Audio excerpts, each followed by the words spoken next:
Chapter 611. In fact, on the first day Lu Ping arrived, a medium-grade spirit vein was drawn to the bottom of the profound ice temple. Lu Ping had heard from Tianlu Laozu that there were only 4 medium-grade spirit veins in the ruins. It was impossible for each sect to divide the 4 spirit veins evenly. However, the fact that Jinling was able to get his own medium-grade spirit vein still surprised Lu Ping. On the second day, he heard from Guotian Shan Laozu that Tianxiang Laozu, Tianfan and Tianxue Laozu had worked together to obtain a few treasures in the ruins before Daoxing Laozu. However, Guotian Shan Laozu only smiled and didn't say what the treasures were. On the third day, when Lu Ping asked Tianlu Laozu about alchemy, he heard from Tianlu Laozu that Tianjiang Laozu had found a batch of high-grade spirit materials in the ruins. It was said that some of them were quite effective in refining cauldrons. Tianjiang Laozu also swore that with this batch of spirit materials, he had a 90% chance of upgrading the Sky Hut cauldron to the level of an artifact.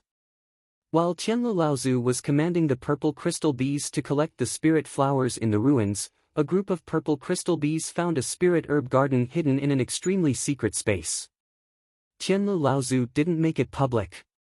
He called Guotian Shan Laozu over when no one was paying attention and commanded a small group of bees to collect honey from the garden. After harvesting the nectar, he ordered ancestor Guotian Shan to harvest all the high-quality spiritual herbs in the space as soon as possible. On the fourth day, Jiang Tianlin Laozu, who was guarding the sect with Master Lu Tianling, arrived at Frost Island. Jinling was called the new formation master of the North Sea cultivation world, spiritual master Shenchen. Guotian Shan Laozu returned to Tianling Mountain and guarded Jinling's headquarters with Lu Tianling Laozu. After the Laozu left the ruins, Lu Ping went to visit Jiang Tianlin Laozu. From him, he learned that Celestial Phenomenon Laozu, Daoxing Laozu, Eastern Pole Laozu of the Blue Sea sect, and the 2 Mid-Dharma Laozu of the Sea Flame sect and Water Mist Pavilion had opened an alchemy room together. The 5 Laozu each had their own gains, but this time, Daoxing Laozu was faster and took the top-grade alchemy furnace in the alchemy room before Celestial Phenomenon Laozu. Celestial Phenomenon Laozu could only take a high-grade earth-level spirit fire. However, a third of the jade scrolls and books in the alchemy room were swept away by Celestial Phenomenon Laozu. The rest of the jade scrolls, pills, and spirit herbs were taken by the other Laozu. At the same time, Tianfan, Tianxue Laozu, Shou Laozu of the Chongming sect, and Yujian Laozu of the Yujian sect worked together to open a secret chamber. Within it, they discovered a batch of treasures. It was said that there were some spiritual items and strange items, but their grades were not too high. On the 5th day, Jiang Tianlin Laozu's opportunity arrived. With the help of Reverend Shenchen, they unlocked a secret array. Jiang Tianlin Laozu found 3 boxes within the array, but he had no idea what was inside the boxes. After that, under the joint efforts of a few array formation grandmasters and array formation grandmasters, the various sects Laozu worked together to open the central hall of the ruins. Once again, the Jinling cultivator took the lead.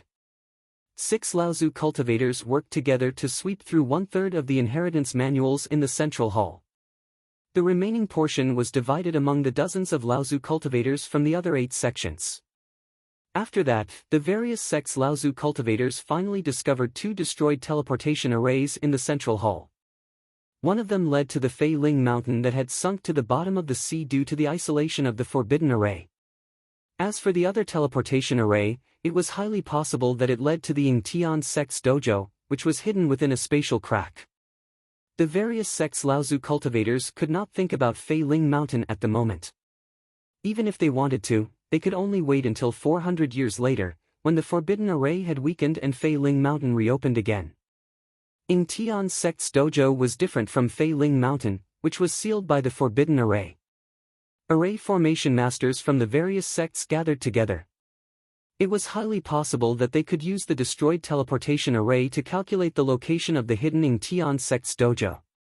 Leaving the various array formation masters to busy themselves in the central hall, the various Laozu cultivators returned to their respective sects' territories. Outside the secret chamber in the back hall of the Dark Ice Palace, the 3 Laozu cultivators, Tianlu cultivators, and Tianlin cultivators, stood together. Despite the obstruction of the secret chamber's dark ice door, a rich pill fragrance still seeped out from the secret chamber. Tianlu cultivator Laozu wrinkled his nose and said, "It's the 9 clear elixir. This is a type of elixir that Dharma adepts often take. I don't know if I can make one." Tianjiang cultivator Laozu was a little surprised. It looks like he's at the final stage of condensing the elixir. He also has a treasure cauldron and a top-grade earth-level spirit fire. This kid must have a lot of royal jelly on him. He should be able to make one, right? Tianlu cultivator Laozu shook his head and said, "It's hard to say. This is the kid's first Dharma elixir. Even when Tianqin was refining it, she only managed to make one on her 3rd try. Even if this kid's conditions are better than Tianqin's, I don't think it'll be easy for him to make an elixir on his 1st try." Jiang Tianlin originally wanted to say something, but after hearing Tianlu cultivator Laozu's words, he just smiled faintly and said, "Uncle Masters, let's wait and see the final result. It looks like the elixir is about to be made." The 3 of them stood outside the secret chamber and waited. At this time, the temperature in the secret chamber was getting higher and higher. Although the Dark Ice Palace was the core of the Dark Ice Array and was protected by the array, under the roasting of the red spirit fire, there were still signs of melting. Water had already begun to flow out of the ground. In the secret chamber, Lu Ping's eyes were staring at the Nachuan cauldron that was spinning faster and faster in the air. Originally, when Lu Ping used the spirit fire smelting purification technique, he only wanted to keep one elixir to enter the final stage of condensing the elixir. Unexpectedly, when Lu Ping was purifying, he used the spirit explosion technique and exploded 3 top-grade spirit stones in a row. After his divine thoughts entered the cauldron, Lu Ping suddenly realized that after his divine thoughts were focused on one elixir, he still had spare energy to pay attention to another elixir. After Lu Ping weighed the pros and cons, he was finally driven by a little greed and vanity in his heart. The rest of his divine thoughts circled in the cauldron and quickly wrapped around another elixir. As for the 3rd elixir, it was directly abandoned by Lu Ping, and it exploded into a ball of spirit qi in the cauldron. At this time, it was already the final stage of condensing the elixir. With Lu Ping's divine thoughts cultivation, which was no less than that of an early Dharma adept, he could barely control the 2 elixirs. However, at this time, the fire in the cauldron seemed to be a little unstable. At this time, Lu Ping did not have a trace of panic in his heart. This kind of loss of control of the fire when refining elixirs for the Dharma stage was already commendable for Lu Ping to be able to persist until now when this situation occurred when he was refining elixirs for the Dharma stage. At this time, Lu Ping could not care about anything else. He flipped his left palm and a jade bottle appeared in his hand. 2 drops of royal jelly brewed by the purple crystal queen bee after she advanced to the core forging stage were popped out of the jade bottle and fell into the cauldron. Under the guidance of Lu Ping's divine thoughts, it quickly merged with the 2 elixirs. Although the unstable fire caused the rotating Nachuan cauldron to tremble from time to time, at this time, with the help of the royal jelly, Lu Ping's divine thoughts were still able to firmly control the 2 elixirs and wait for the last moment of the cauldron's opening. In the secret chamber, the joy on Lu Ping's face became more and more intense. Seeing that the cauldron had opened to the last moment, the 2 9 clear elixirs were formed at this time. To an alchemist like Lu Ping was naturally very clear what it meant. Lu Ping stretched out his hand and shook it. The lid of the Nachuan cauldron flew up, and a thick wave of spirit qi, along with a wave of fire, spewed out from the Nachuan cauldron. In this wave of air, the 2 silver-white elixirs each let out a clear whistle and crashed into the walls on both sides of the secret chamber. Lu Ping laughed, and the water vapor in the black ice secret chamber was pointed by Lu Ping's spell. Clouds of mist weaved into a net in the secret chamber, covering the 2 elixirs layer by layer. Lu Ping took out the jade essence bottle that he had already prepared and was about to put away the 2 9 clear elixirs. Unexpectedly, there was a loud explosion, and a red flame suddenly spread out from the bottom of the Nachuan cauldron. Oh no, I actually forgot this step. When the elixirs were out of the cauldron, the alchemist often had to first extinguish or reduce the power of the fire seed, and then began to take back the elixirs. This was to prevent the furnace from exploding after the fire seed was out of control. Not only would the fire seed be destroyed, but the cauldron might also be lost. Even the alchemist who was not strong enough would die. This was also the reason why alchemists above the master level had to first set up restrictions in the alchemy room before refining elixirs. Because when the elixirs were out of the cauldron, they had to first control the fire seed, and then they could capture the elixirs.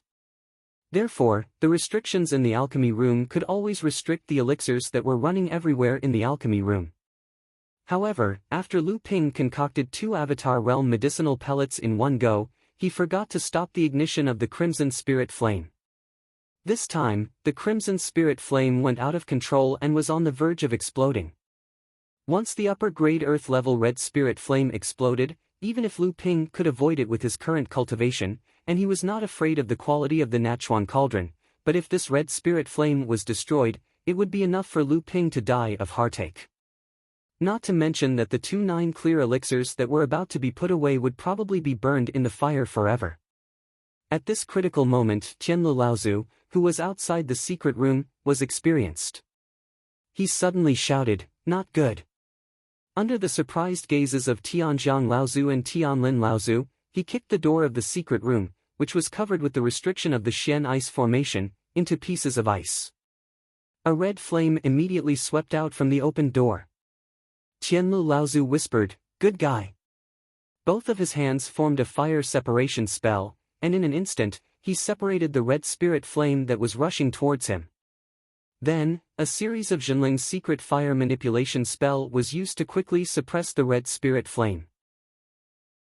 At this time, in the alchemy room, Lu Ping smiled at the 3 Laozu who came in, and then hurriedly put the 2 9 clear elixirs into the jade bottle under the 3 Laozu's incredulous gazes. Two? Qianlu Laozu stood in a daze, dumbfounded. There are 2 of them. Tianjiang Laozu's face was full of surprise. 2, not bad. Jiang Tianlin Laozu was the last to enter the alchemy room. With a wave of his sleeves, he swept the messy alchemy room into an empty space. Chapter 6:12. In the Black Ice Hall, the 6 Laozu were seated. Lu Ping sat at the end of the table. Above him, there were 2 late core forging female Zenrins. They were 2 of the 4 most outstanding female cultivators in the 2nd generation of Jinling's disciples, Master Xian Zhu of the Talisman Pavilion and Master Xian Chen of the Array Formation Grandmaster. Tian Xiang Laozu handed the jade bottle in his hand to Tian Fan Laozu. Inside the bottle were the 2 9 clear pills that Lu Ping had just refined. Lu Ping had caused such a huge commotion in the secret chamber. Moreover, whether he could advance to become an alchemy grandmaster was a huge matter in Jinling. Tian Xiang, Tian Fan and Tian Shui, the 3 Laozu, were not there at the time, but they had been paying attention to the secret chamber that Lu Ping was in. Naturally, they rushed over quickly. Although the few Laozus looked calm, their hearts were already in turmoil. 20% success rate? Was this a joke? Was this really the kid's first time refining a Dharma elixir? Although the few Laozus had their own doubts, the fact that Lu Ping had refined 2 9 clear pills was in their hands. The celestial phenomenon ancestor pondered for a moment and said to the Fornax ancestor beside him, "Brother Fornax, what is the success rate of refining a Dharma form elixir?" Tian Lu Laozu laughed bitterly and said, "The success rate of refining a Dharma elixir is extremely low. Therefore, those who can refine a Dharma elixir can be called an alchemy grandmaster. Normally, if you don't create or modify a special Dharma elixir, you can be considered an alchemy grandmaster if you can achieve a success rate of 30%. Looking at Lu Ping's shocked expression, Qianlu Laozu continued, "If I were to use my sect's top-grade cauldron to refine, the success rate of Dharma stage pills would hover around 30% to 40%. If I were to use a magic cauldron, the success rate could be stabilized at more than 40%. If I were to add in the royal jelly of the core forging stage, the success rate would increase to more than 50%. The few Laozus all sucked in a breath of cold air. Only Lu Ping could not believe it. How could the success rate of a Dharma stage core pill be so low? With Qianlu Laozu's alchemy skills, with the help of various external factors, he could achieve a success rate of 50%. How could the Laozus here be so shocked? Lu Ping clearly remembered the time when he was watching Yan Wujiu refine pills on the East Sea's Soundwave Island. Although he did not know if Yan Wujiu had used external factors in the process, the 5 Dharma stage core pills were real. At that time, when he saw Yan Wujiu's performance, he did not feel that it was as difficult as Tianlu Laozu had said. If Dharma stage core pills were really as difficult as Tianlu Laozu had said, then Yan Wujiu's alchemy skills were clearly far above Tianlu Laozu's. This was why Yan Wujiu had been able to enter the Northern Alliance's Qianyuan Palace and chat freely with the Dharma stage alchemist, Hongye Laozu, before Yan Wujiu had reached the Dharma stage. Perhaps Tianlu Laozu's question had attracted the other Laozu's interest. Tian Fan Laozu, who was at the side, smiled and said, Tian Qin is Junior Tianlu's proud disciple. What is her success rate? Speaking of Tian Qin, Tianlu Laozu's face also revealed a hint of redness. He smiled and said, this girl did not waste her time in the East Sea all these years. If she had refined it normally, her success rate for Dharma stage core pills could barely reach 30%. However, her control of the fire is still lacking. If she had the Nachuan cauldron and the core forging stage royal jelly, she could maintain the success rate between 40% to 50%. However, this girl's alchemy skills will surpass mine sooner or later. So if I upgrade the Sky Hut cauldron to a magical weapon, I will hand it over to her. Tian Shui Laozu asked curiously, didn't you say that the core forging stage royal jelly can increase the success rate by 20%? Why did I hear from junior brother that it only increased the success rate by 10%? Tianlu Laozu explained, if only the success rate could be increased by this much. The Amethyst Royal Jelly's benefits for Dharma stage pills would depend on the alchemist's own standards. If junior brother's alchemy skills could reach 80% success rate, naturally I would be able to fully utilize 20% of the Royal Jelly's benefits. But with junior brother's current standards, I would only be able to utilize 10% of the Royal Jelly's benefits. Tian Shui Laozu suddenly understood and said, so this 20% success rate can be said in such a way. As he finished speaking, he glanced at Lu Ping and said, if that's the case, when this brat concocted 2 9 purities pills this time, the royal jelly's benefits would definitely be lesser? Lu Ping chuckled. What Laozu didn't know was that when other alchemists concocted Dharma stage pills, they would usually concoct a full furnace. The number of pills they could concoct would depend on how many pills they could concoct. However, when Lu Ping started concocting the 9 purities pills, he immediately exploded the remaining 7 pills and concentrated on concocting the remaining 3 pills. In the end, he gave up on another pill and only concentrated on concocting the remaining 2 pills. Furthermore, he even added a drop of royal jelly from each pill. That was how he managed to concoct 2 9 purities pills right from the start. Of course, this was also related to Lu Ping's abnormal spiritual will cultivation. It was also the embodiment of Lu Ping's accumulation and growth in alchemy over a long period of time. Lu Ping concocted Dharma stage pills and became the 3rd alchemy grandmaster in Jinling. He had already obtained the recognition of the various Laozu of the sect. Naturally, it was also justifiable for him to wield the Nachuan cauldron. After concocting the pills, Tian Xiang Laozu continued, the matter of the ruins has come to an end. Yesterday, junior brother Tian Fan, junior sister Tianxue, and I sorted out the things that were brought out from the ruins in the past 5 days. The rewards were truly bountiful, especially the large amount of repair resources that Dharma stage adepts could use. This was undoubtedly a great boost for our sect. When everyone heard Tian Xiang Laozu say this, they were all very excited. Immediately after, Tian Xiang Laozu said, however, after these few days of calculation, the hidden space of the Yingtian sect's training ground will soon be found by junior nephew Xianchen and the others. After a discussion, the various sects have agreed to each send an early Dharma adept to the Central Plains in secret. After that, they will head north into the Northern Ice Plains to search for the Yingtian sect's training ground. Spiritual Master Xuanju asked somewhat unhappily, Uncle Master, why can our sect only send 1 Dharma adept? Our sect's strength far exceeds that of the other sections. Even if we can't send 2 Dharma adepts, we should at least send 1 mid-Dharma adept. Tian Shui Laozu giggled and said, "You damned girl, you're spouting nonsense. Rather than agreeing to send 1 mid-Dharma adept, why don't the sects agree to send 2 early Dharma adepts? Do you really think that 2 early Dharma Laozu can defeat 1 mid-Laozu?" At this moment, Spiritual Master Xianchen said, "A few days ago, the various uncle masters specially invited Senior Brother Jiang and his disciples to Frost Island. I believe that at that time, the various uncle masters had already decided to send Senior Brother Jiang." Celestial Phenomenon Laozu and the rest all smiled and nodded. Jiang Tianlin's expression was calm. It was obvious that he already knew that he would be heading to Middle-earth in search of the Ying Tian sect. Although our sect will also only send 1 early Dharma adept this time, what disciple Xuanju said just now makes sense. After all, our sect's strength far exceeds that of the other sections. How can we be on equal footing with the other sects? This time, disciple Xianchen and disciple Xianzhen will be accompanying disciple Jiang. When you all head to East Sea, you can bring Xian Su along with you to Jingzha Island. This way, our sect will have 4 practitioners going. This is also what the various sects agreed upon earlier.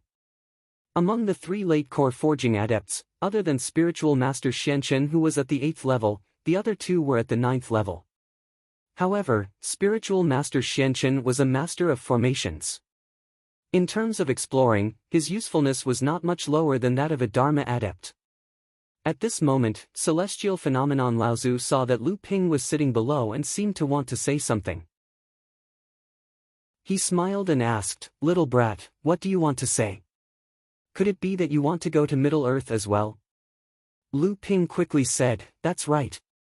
I heard that Middle-earth is vast and rich in resources. It is a paradise for practitioners. Therefore, I also want to go with Uncle Jiang and experience the prosperity of Middle-earth." Prosperity? Middle-earth may not be that prosperous now. Celestial Phenomenon Laozu snorted coldly. He did not give a reason and only said, "You're not allowed." Lu Ping looked at Jiang Tianlin Laozu and saw that Jiang Tianlin was giving him a helpless expression. Lu Ping felt regret in his heart. However, he also knew that the current situation in Middle-earth seemed to be very bad. 2 years ago, news came from the East Sea. After 5 years of sailing, the treasured ship of Xiaoyao Pavilion had successfully returned. The ultra-long-distance teleportation array between Xiaoyao Pavilion and Tianyu's sect had been successfully set up. However, for some unknown reason, after Xiaoyao Pavilion returned, they pulled a ship full of Middle-earth cultivators back to the East Sea. However, Xiaoyao Pavilion also took advantage of the opportunity to make a fortune. Afterward, this batch of cultivators from Middle-earth brought a piece of news to the East Sea. Currently, the cultivation world of Middle-earth was in chaos. However, all the big sects were sweeping the snow in front of their door. At the same time, all the sects that had connections with the overseas sects were guarding the ultra-long-distance teleportation array, preventing Middle-earth cultivators from going overseas. These hundreds of people who boarded Xiaoyao Pavilion's treasured ship and came to the East Sea were actually to seek refuge. When Lu Ping saw that his wish to go to Middle-earth couldn't be fulfilled, he did not show any signs of vexation. Instead, he smiled, "Everyone, Laozu, this disciple has advanced to become an alchemist master. I wonder if I can ask for some rewards from the sect." Tian Shui Laozu sneered and scolded, "You foolish brat, I think it's only right that you ask for some beating." However, the corners of his eyes betrayed Tian Shui Laozu's current mood. Patriarch Sky Sail smiled as well.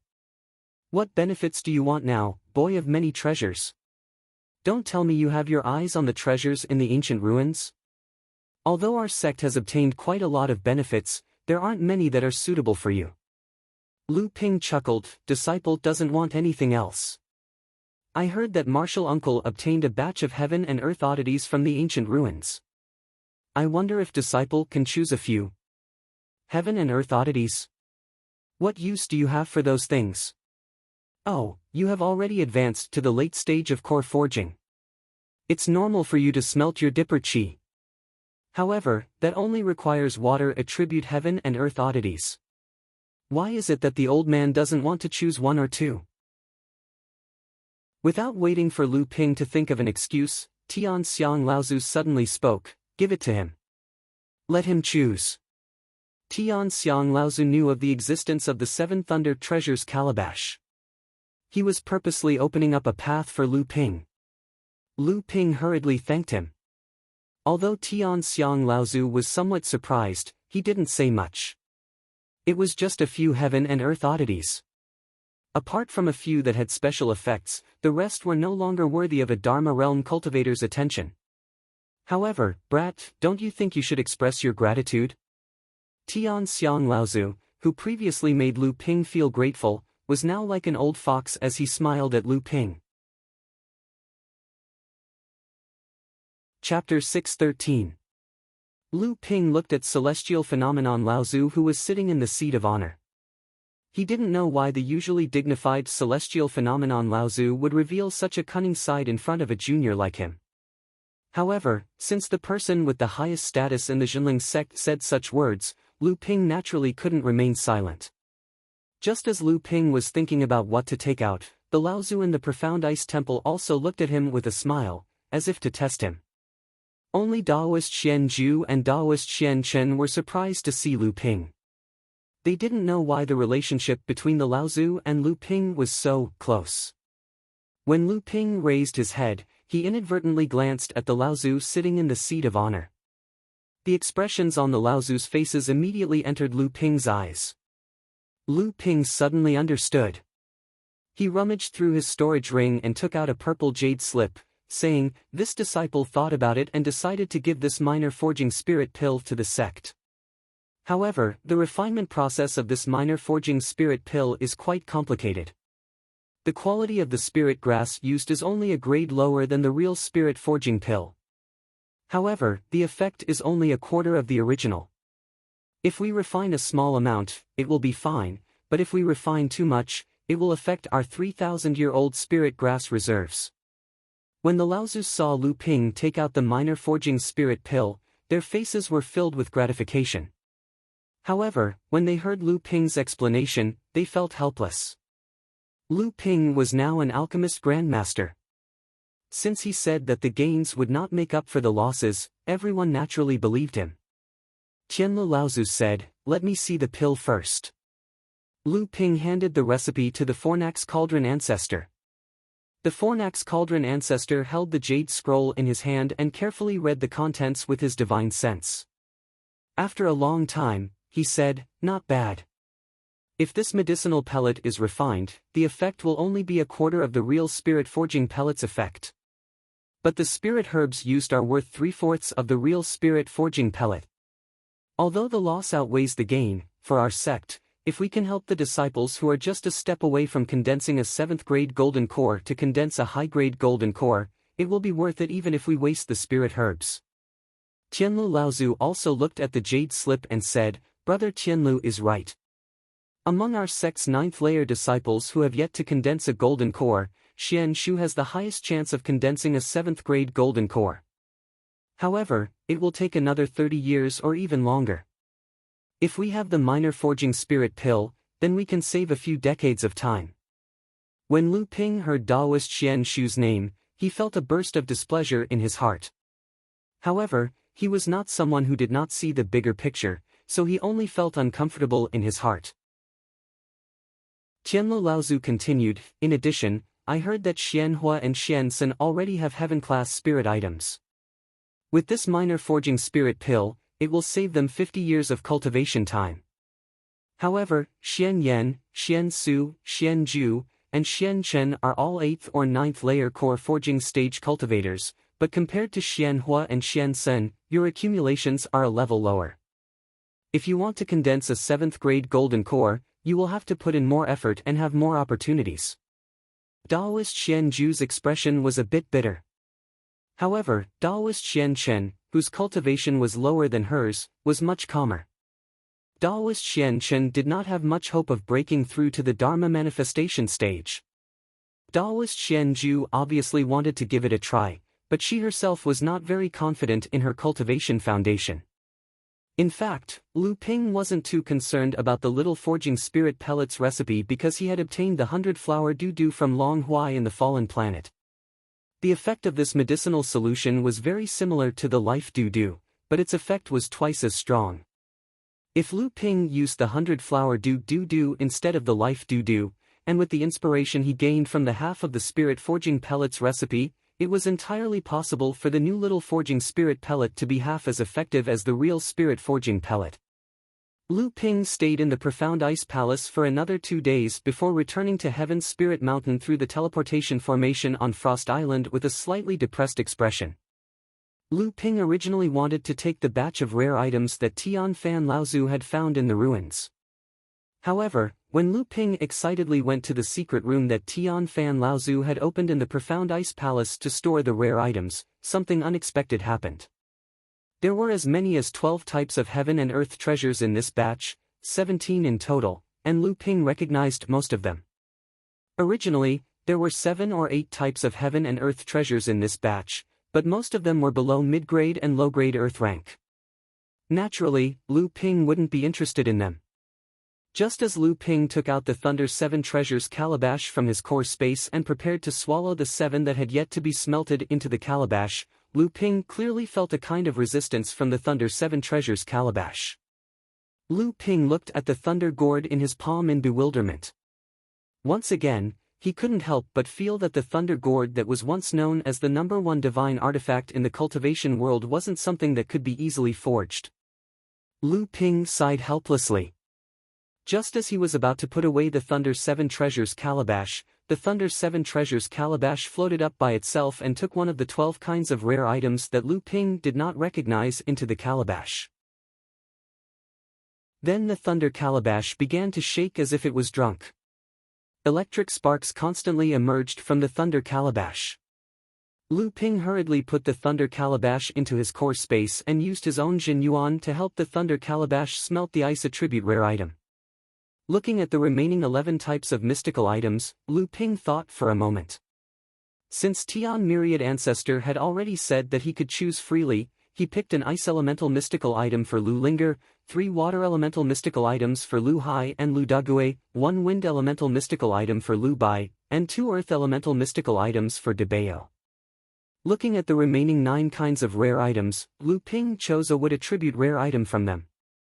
This was to be given to Hu Lily to refine her protective aura qi. Just as Lu Ping was about to go out, he suddenly thought of something.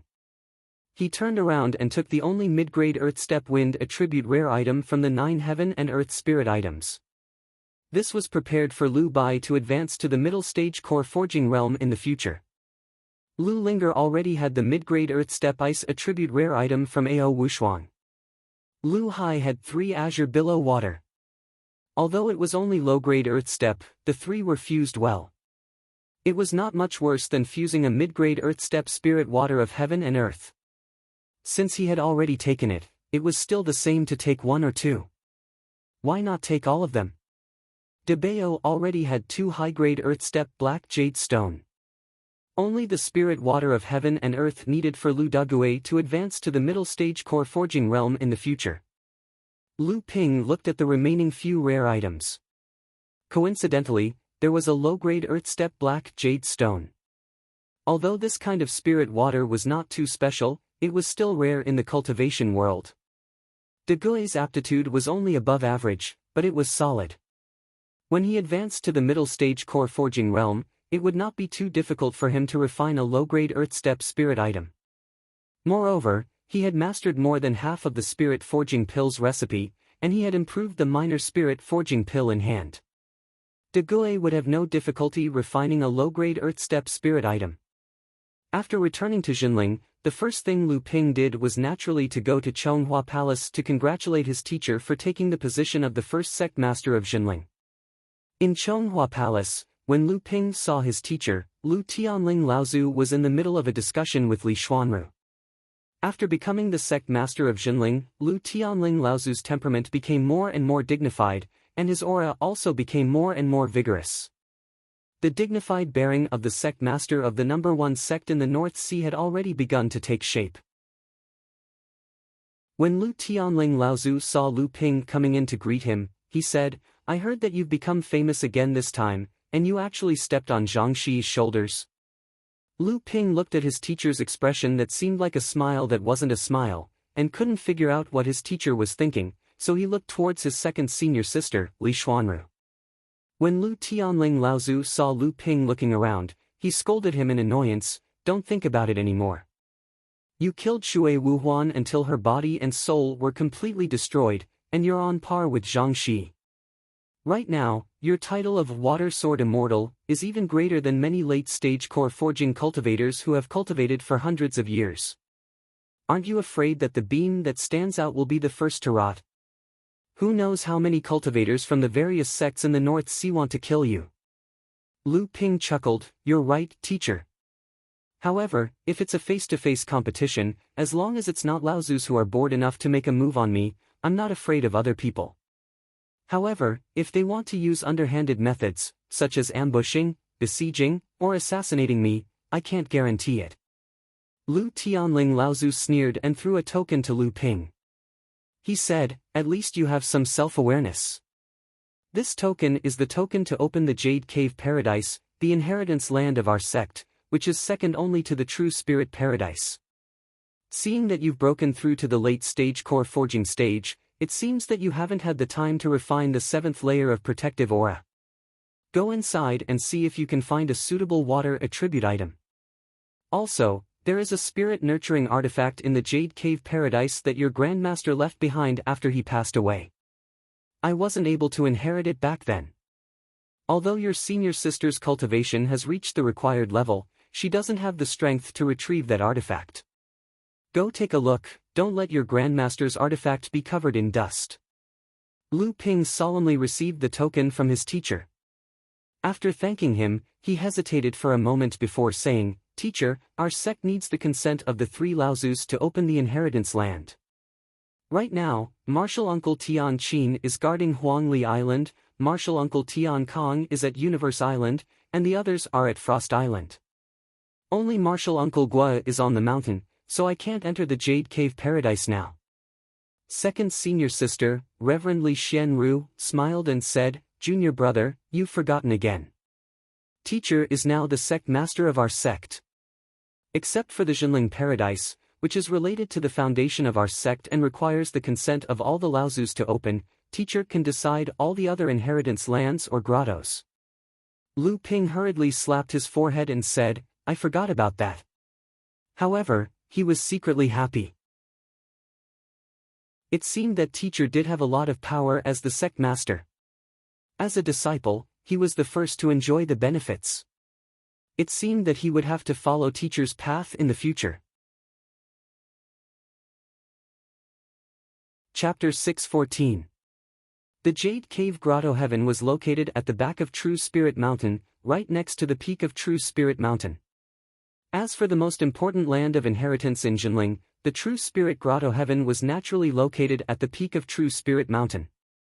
However, when Lu Ping went into seclusion at the peak of True Spirit Mountain, he did not discover any land of inheritance or Grotto Heaven magic treasure. The origin of the Jade Cave Grotto Heaven was quite dramatic.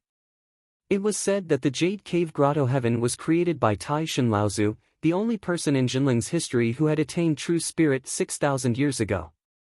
The Jade Cave Grotto Heaven was originally a piece of raw stone. A cultivator discovered that this raw stone contained a precious jade, so he opened the raw stone and happily left with the precious jade inside. However, the remaining outer shell of the raw stone was picked up by Tai Shan Laozu, who was passing by. At that time, Tai Shan Laozu had not attained Dao, but he was very knowledgeable. After picking up the raw stone, he hurried back to Jinling. It turned out that this origin stone was the real treasure. It was a Class 3 supreme-grade spiritual material that had degenerated from a large piece of heaven-grade Fey. Although the precious jade in the origin stone was also precious, it was just a mutated Class 2 spiritual material before the origin stone had degenerated into a spiritual material due to the influence of the origin stone that was still a Fey. Tai Shan Laozu used this raw stone as a base. Later on, he added a variety of rare spiritual materials and refined it into a Grotto Heaven magic treasure. Because its appearance looked like a hollowed-out jade cave, it was named the Jade Cave Grotto Heaven. After 6,000 years, the Jade Cave Grotto Heaven had become the second most important land of inheritance in Jinling, second only to the True Spirit Grotto Heaven. The Jade Cave Grotto Heaven had also condensed the fourth Psychic Treasure restriction and become a Psychic Grotto Heaven Magic Treasure. When Lu Ping arrived at the Jade Cave Sky Grotto, he saw a cultivator guarding the Jade Cave Sky Grotto from afar. Seeing this person's appearance, Lu Ping's brows furrowed. Lu Ping had seen this person before. When he and Tian Qin Laozu returned from Jingzhou Island, Tian Qin Laozu took the opportunity to attack the third-generation disciple. At that time, 6 late core forging cultivators came forward to stop him. This person was one of the 6. Lu Ping still remembered this person's name. He was a second-generation disciple. At that time, Lu Ping was standing behind Tian Qin Laozu. I'm Lu Xianping from Chonghua Sect. Greetings, Martial Uncle Xianshui. I'm under the order of the sect master to go to the Jade Cave Grotto Heaven. I hope Martial Uncle can approve it. Lu Ping was the first to step forward and bow. He didn't know if the other party knew him or if they would take the opportunity to make things difficult for him. However, he had to be courteous and not give the other party a chance or reason to make things difficult for him. A disciple of Chonghua. Senior sister Tian Ling's disciple. When did she accept a male disciple? Do you have a space token? Xianshui Sage frowned and scrutinized Lu Ping. His eyes were clearly saying, "Boy, you're not an imposter, are you?" Lu Ping knew that today's matter might have some twists and turns, but he still handed over the token. Xianshui Sage took a look at the token and immediately snorted coldly. How dare you? Our sect has clearly stipulated that the use of a space token must have the mark of at least 3 Laozu. This means that the opening of the Grotto Heaven must be approved by at least 3 Laozu. Your space token only has the mark of Senior Sister Tianling. How can you enter the Jade Cave Grotto Heaven? Lu Ping sneered inwardly. Now that Jinling had appointed the sect master to be in charge of everything in the North Sea, who didn't know that? Yet, this person still followed the rules set by Jinling. Clearly, he was doing this on purpose. However, Lu Ping knew that he couldn't be impatient. After all, Xianshui Sage was an elder. Even if he was rude and unreasonable, if Lu Ping contradicted him, Xianshui Sage would be labeled as a disrespectful person. Even so, Lu Ping didn't greet him with a smile. Instead, he said indifferently, "Uncle Master, Master is now the sect master. Whether or not to open the Jade Cave Grotto Heaven is up to the sect master." Could it be that Uncle Master doesn't care about the decisions of the sect Laozu? Xianshui Sage's expression changed. He naturally didn't have the right or ability to oppose the sect's decisions. Xianshui Sage could only be considered average among the late core forging cultivators in Jinling. He didn't have the right to participate in Jinling's affairs. Even before Lu Ping advanced to the late core forging stage, he naturally didn't know Lu Ping's true status in Jinling. Lu Ping calmly glanced at a fake mountain outside the Jade Cave Grotto Heaven's gate behind Xianshui Sage. If Uncle Master doesn't know the current rules of the sect, you can go to the Hall of the Disciplinary Elders first. Although Uncle Master Tian Qin isn't on the mountain, her eldest disciple is. Senior Sister Xian Hui will explain the rules to Uncle Master. In Xianshui Sage's eyes, Lu Ping's indifferent attitude clearly showed undisguised contempt. Xianshui Sage was instantly enraged. How dare you, Junior? Do you think I'm someone you can teach a lesson to?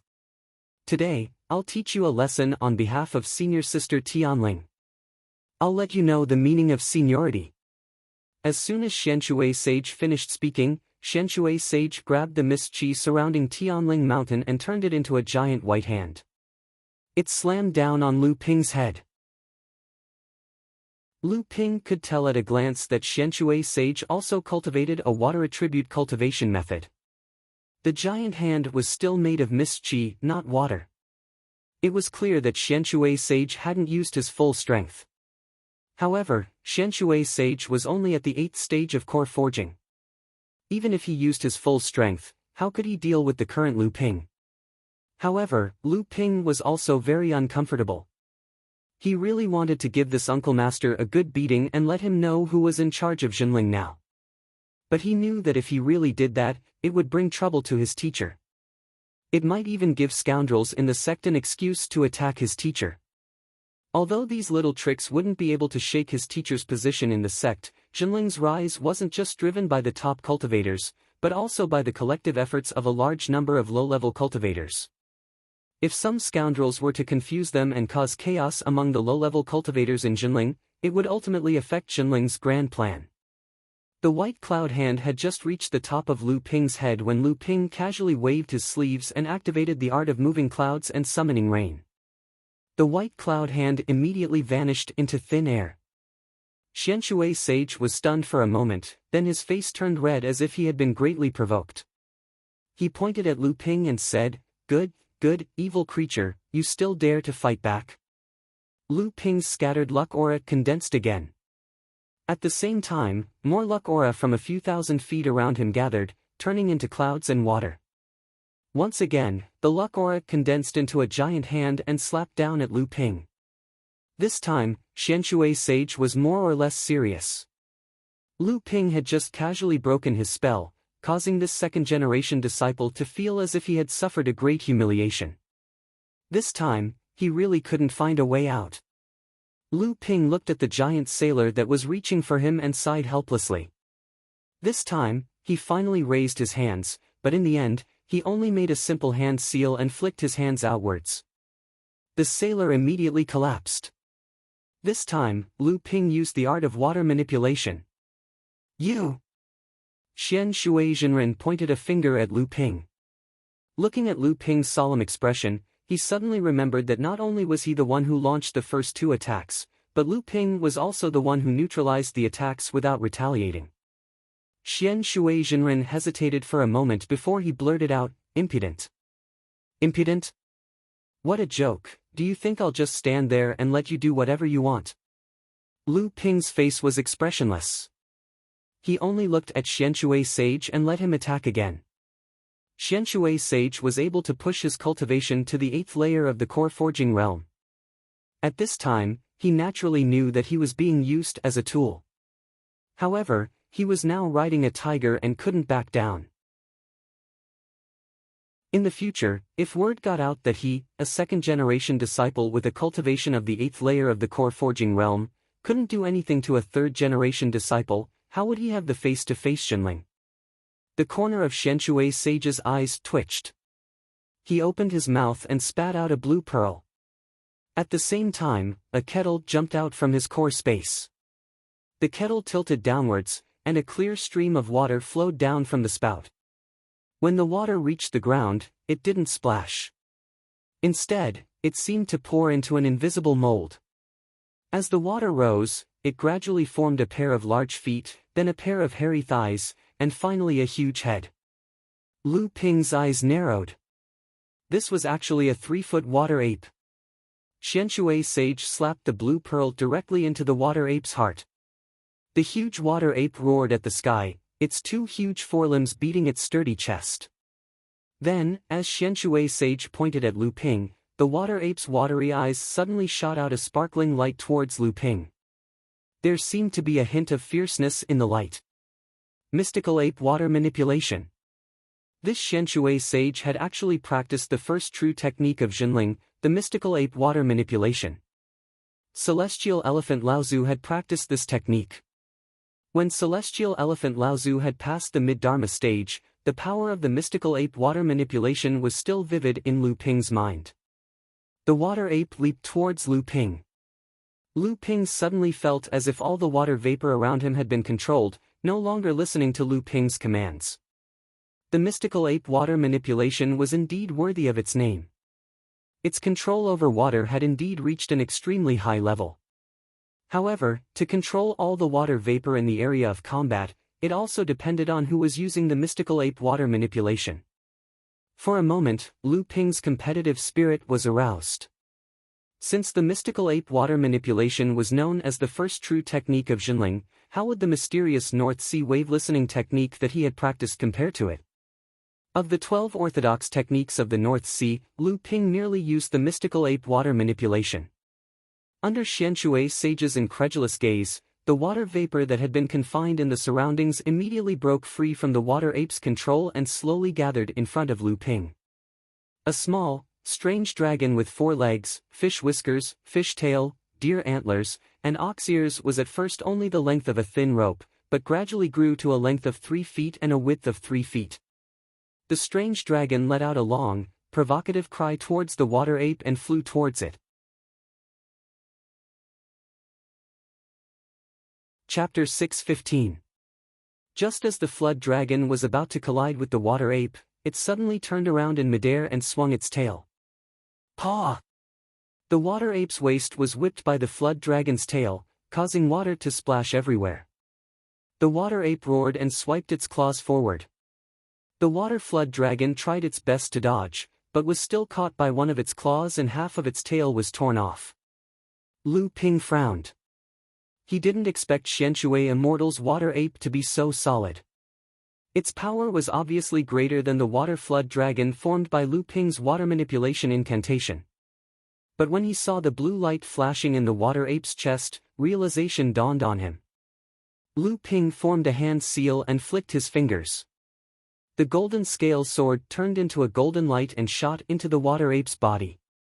Before Xian Shui Immortal could feel proud of his counterattack, he saw Lu Ping's water flood dragon suddenly emit dense sword qi. The blue water flood dragon suddenly seemed to be covered with a layer of golden scales. Green flood dragon see disturbance incantation. Before Xian Shui Immortal could react, the golden flood dragon regrouped and rammed its head through the water ape's abdomen. Before the water ape could react, it bit off the ape's left arm. Xian Shui Immortal was furious. The water ape's right arm grabbed at the flood dragon's tail again, but the flood dragon whipped its tail again and smashed the ape's palm into splashes of water. Xian Shui Immortal's face turned pale. He hurriedly retreated, but the flood dragon opened its mouth and spat at the water ape. A stream of golden water turned into 1,296 sword lights and flew toward the water ape. Xian Shui Immortal couldn't care less about the water ape anymore. He reached out to recall the blue pearl from the ape's body, then turned into a ray of water light and fled to the side. But after Lu Ping's sword lights turned the water ape into a pool of water, he didn't know if it was intentional or not, but a ray of sword light went straight behind the water ape, toward a rockery next to the entrance of the Jade Cave Paradise. There was a cry of surprise from behind the rockery, and a ray of light that looked like protective upstanding chi rose up. Unexpectedly, after the sword light shredded the rockery into pieces, it seemed to have been summoned. It turned around and was sucked back into the belly of the water dragon, leaving only a cultivator standing there awkwardly with his protective aura. The water flood dragon turned back into a cloud of mist and dissipated. A golden flying sword was summoned back into Lu Ping's hand and disappeared in a flash. Lu Ping looked at the person behind the fake mountain and said, "Senior Marshal Uncle Xian Yun, since you've been here for a long time, why did you hide behind the fake mountain and not come out? Uncle Master Xian Shui is ignorant and doesn't respect the sect master's orders." Uncle Master Xian Yun is the first-generation disciple of our sect. What do you think of this? After being hit by Lu Ping's flying sword, Daoist Xian Yun's face turned green and red. He didn't know whether to be angry, laugh, fear, or endure. He didn't know how to answer Lu Ping's question. At this moment, Daoist Xian Shui returned to the entrance of the Jade Cave Paradise and kept a distance from Lu Ping. He turned to look at Daoist Xian Yun and suddenly smiled coldly. "Uncle Master, it's fine that you used me as a tool today, but why did you hide behind this rockery and not help me when I was defeated? And it seems that you've been hiding behind this rockery for a long time, right?" Daoist Xian Yun's face turned red. Old man, after talking for a long time, he still couldn't find any reason. Lu Ping looked at their expressions and said with a smile, "Since the two of you still have things to discuss, then disciple won't disturb you. I believe that Uncle Master Xian Shui already knows the rules of our sect. Disciple will enter the Jade Cave Paradise first." With that, Lu Ping walked to the entrance of the Jade Cave Paradise as if there was no one else around. The space token in Lu Ping's hand slowly rose up. Then, a door opened in the Jade Cave Paradise and the token disappeared. Lu Ping turned to look at the two. Daoist Xianshui and Daoist Xianyun watched Lu Ping disappear into the Jade Cave Paradise with complicated expressions on their faces. However, at this time, Lu Ping was too lazy to care about the dirty things between the two. Daoist Xianyun was a first-generation practitioner in Jinling. There were a few first-generation disciples like him in Jinling who had no hope of advancing to the late core forging stage. When Jinling was still a Dharma adept, most of the Dharma adepts spent their time on training. Other than important matters of the sect, other trivial matters of the sect were handled by the supervising disciples. These first-generation practitioners who could not advance to the Dharma stage were not willing to neglect their peers because of their seniority and status. In addition, the first-generation Laozu who had advanced to the Dharma stage did not want to neglect their peers. Therefore, many things in Jinling were controlled by them. Due to the stagnation in their cultivation base, these first-generation cultivators were more concerned about external matters. They put all their energy into the construction of their families, the training of their disciples, or simply indulged in the power in their hands. All of these made these cultivators unable to relinquish the power in their hands. These years, Jinling had risen strongly in the North Sea. In addition, the Laozu's long-term plan for Jinling had been to centralize the power and set up a leader. This decision was undoubtedly a bolt out of the blue for the first-generation cultivators and some of the second-generation cultivators who weren't able to achieve their ambitions. Originally, their training had been stagnant, but now they could not even keep the slightest bit of power in their hands. After decades or even centuries of indulgence, they had long been unable to relinquish the power in their hands. Some of them even used their power for personal gain, causing a huge deficit in Jinling's training resources. These people could not openly resist the strong decisions of the Laozus, so they could only do some small things in the dark. At the same time, they put on a layer of conservative clothing, using the excuse of opposing the setting up of a leader and breaking the rules of Jinling that had been passed down for tens of thousands of years. In reality, they were against the centralization of power and were unwilling to give up the power in their hands. However, in the eyes of Lu Ping, these people were nothing more than clowns.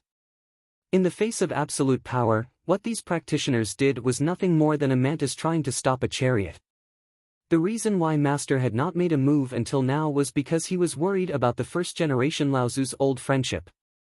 Moreover, these first-generation practitioners were already 600 years old. If they could not break through to the Dharma manifestation stage, how many more years did they have to live? However, this time, Xianshui Jinren and Xianyun Jinren openly despised the authority of the leader and blocked Lu Ping outside the Jade Cave Grotto. This could not be justified. The battle between the two certainly could not be hidden from those who had the intention. Lu Tianling and Laozu were probably at the end of their patience now. He believed that after he went out, Jinling would have a new scene. Thinking of this, Lu Ping's heart skipped a beat. He could not help but smile. It seemed that he was still a chess piece. At this time, none of the 6 first-generation Laozu of Jinling were on Tianling Mountain. Only Master and Uncle Gua Tianshan were left to guard the sect. This was also giving Master a chance to reorganize the sect. Otherwise, if these first-generation practitioners caused trouble in front of Tianxiang Laozu and the others, it would not be good for Laozu to say anything, and Master would not look good either. Therefore, they all went to Frost Island, leaving only Tiankong Laozu at Huan Island. This time, when he entered the Jade Cave Grotto, how could Master not know that Xianshui Jinren was guarding the place of inheritance? However, he did not give any hints or blessings beforehand. Who would dare to say that he was not a bait that Master deliberately threw out to make a fuss? Lu Ping walked quickly through the Jade Cave Grotto. This time, Lu Ping would only be in the Jade Cave Grotto for 7 days. Master had also made it clear that he was only to find 2 things. One was a water-attribute worldly treasure that could refine stellar energy, and the other was a spirit-nourishing treasure left behind by Xuanqing's spiritual master, Lu Ping's grandmaster, who had passed away in meditation after his lifespan had come to an end. It was the Cloud Light 5 Elements robe. After Lu Ping had advanced to the late stage of core forging, he could already refine the seventh layer of protective stellar energy. Originally, when Lu Ping was choosing worldly treasures from Tian Fan Laozu on Frost Island, he had the idea of looking for water attribute worldly treasures for himself. However, at this time, if Lu Ping wanted to improve his protective stellar energy, not only would he need a large number of worldly treasures, but the quality of the worldly treasures would also be much higher. The batch of worldly treasures that Tian Fan Laozu had found could not meet Lu Ping's needs, be it in terms of quality or quantity. The space in the Jade Cave Grotto was much vaster than the space in Jinling's place of inheritance that Lu Ping had been to before. Moreover, it looked more like a world. As for the location of the treasures in the Jade Cave Grotto, not even Tian's spirit Laozu knew. It could only give him a few rough locations.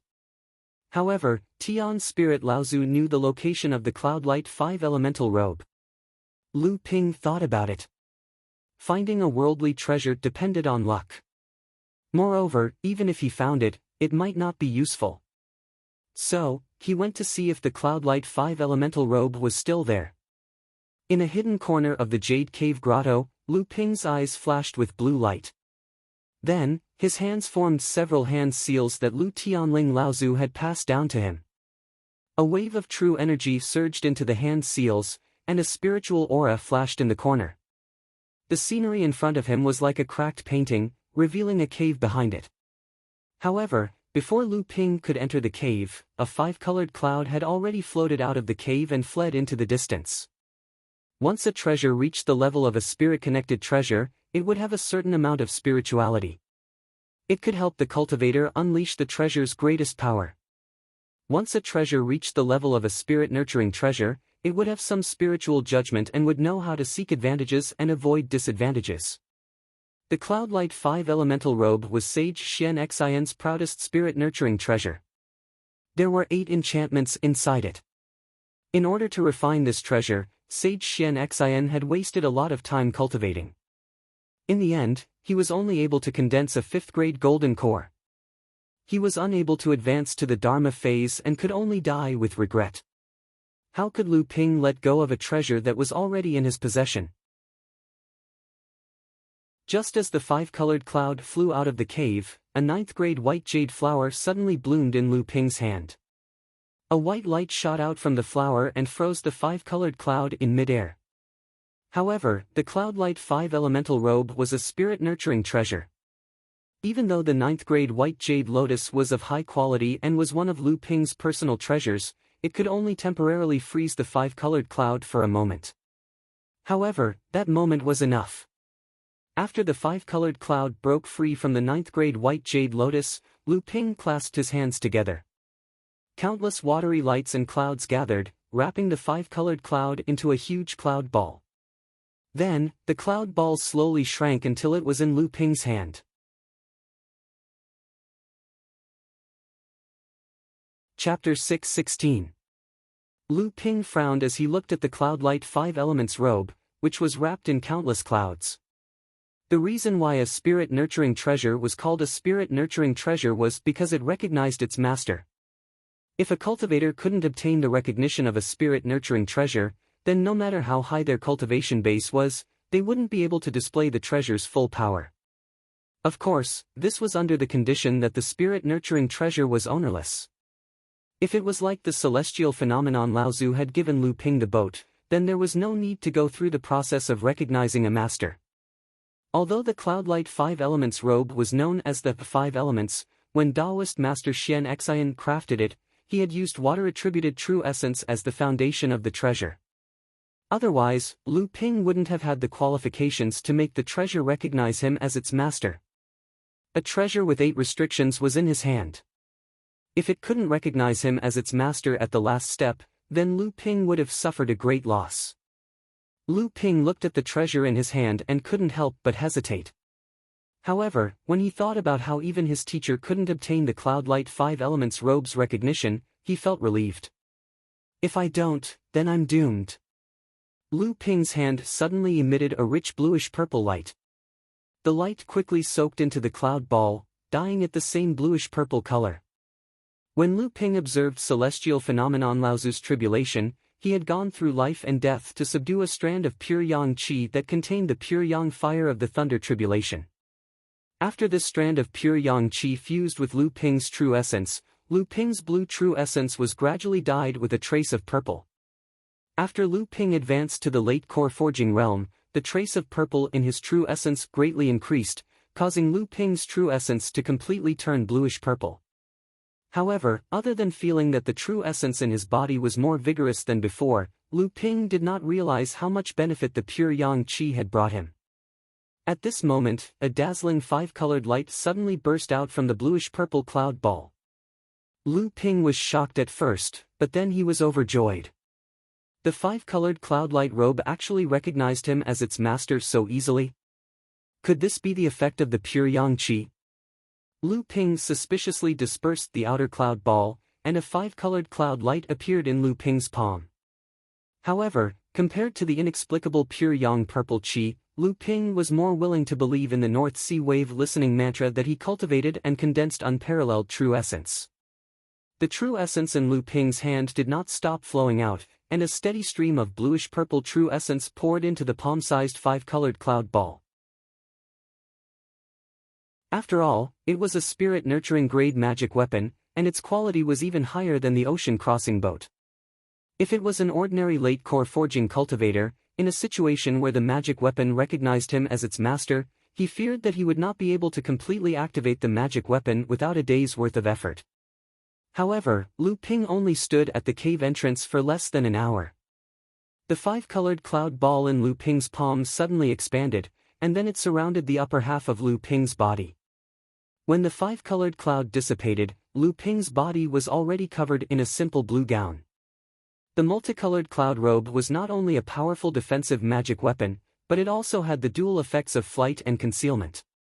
Compared to the ocean-crossing boat, the multicolored cloud robe was far inferior in long-distance flight, but in a small area, the multicolored cloud robe was much more flexible than the ocean-crossing boat.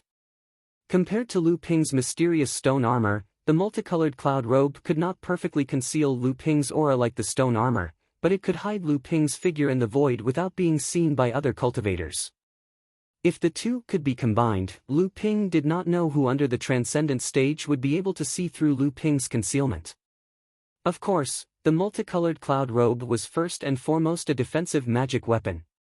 Although the water-controlling flag had a great reputation, it was after all broken and only condensed 6 treasures. At least for now, it was far from being comparable to the multicolored cloud robe. As for the rank 9 white jade lotus, it was even worse.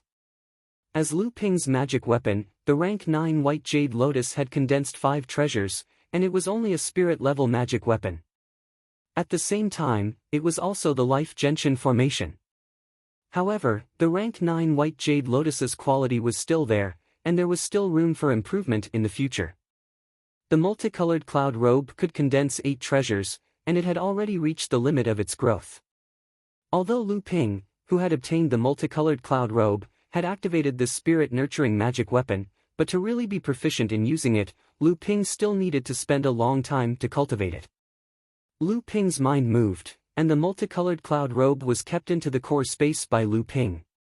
The multicolored cloud robe turned into a group of multicolored clouds in the core space, and went straight past the Nachuan cauldron and occupied the orbit of the 7 treasures thunder calabash revolving around the golden elixir.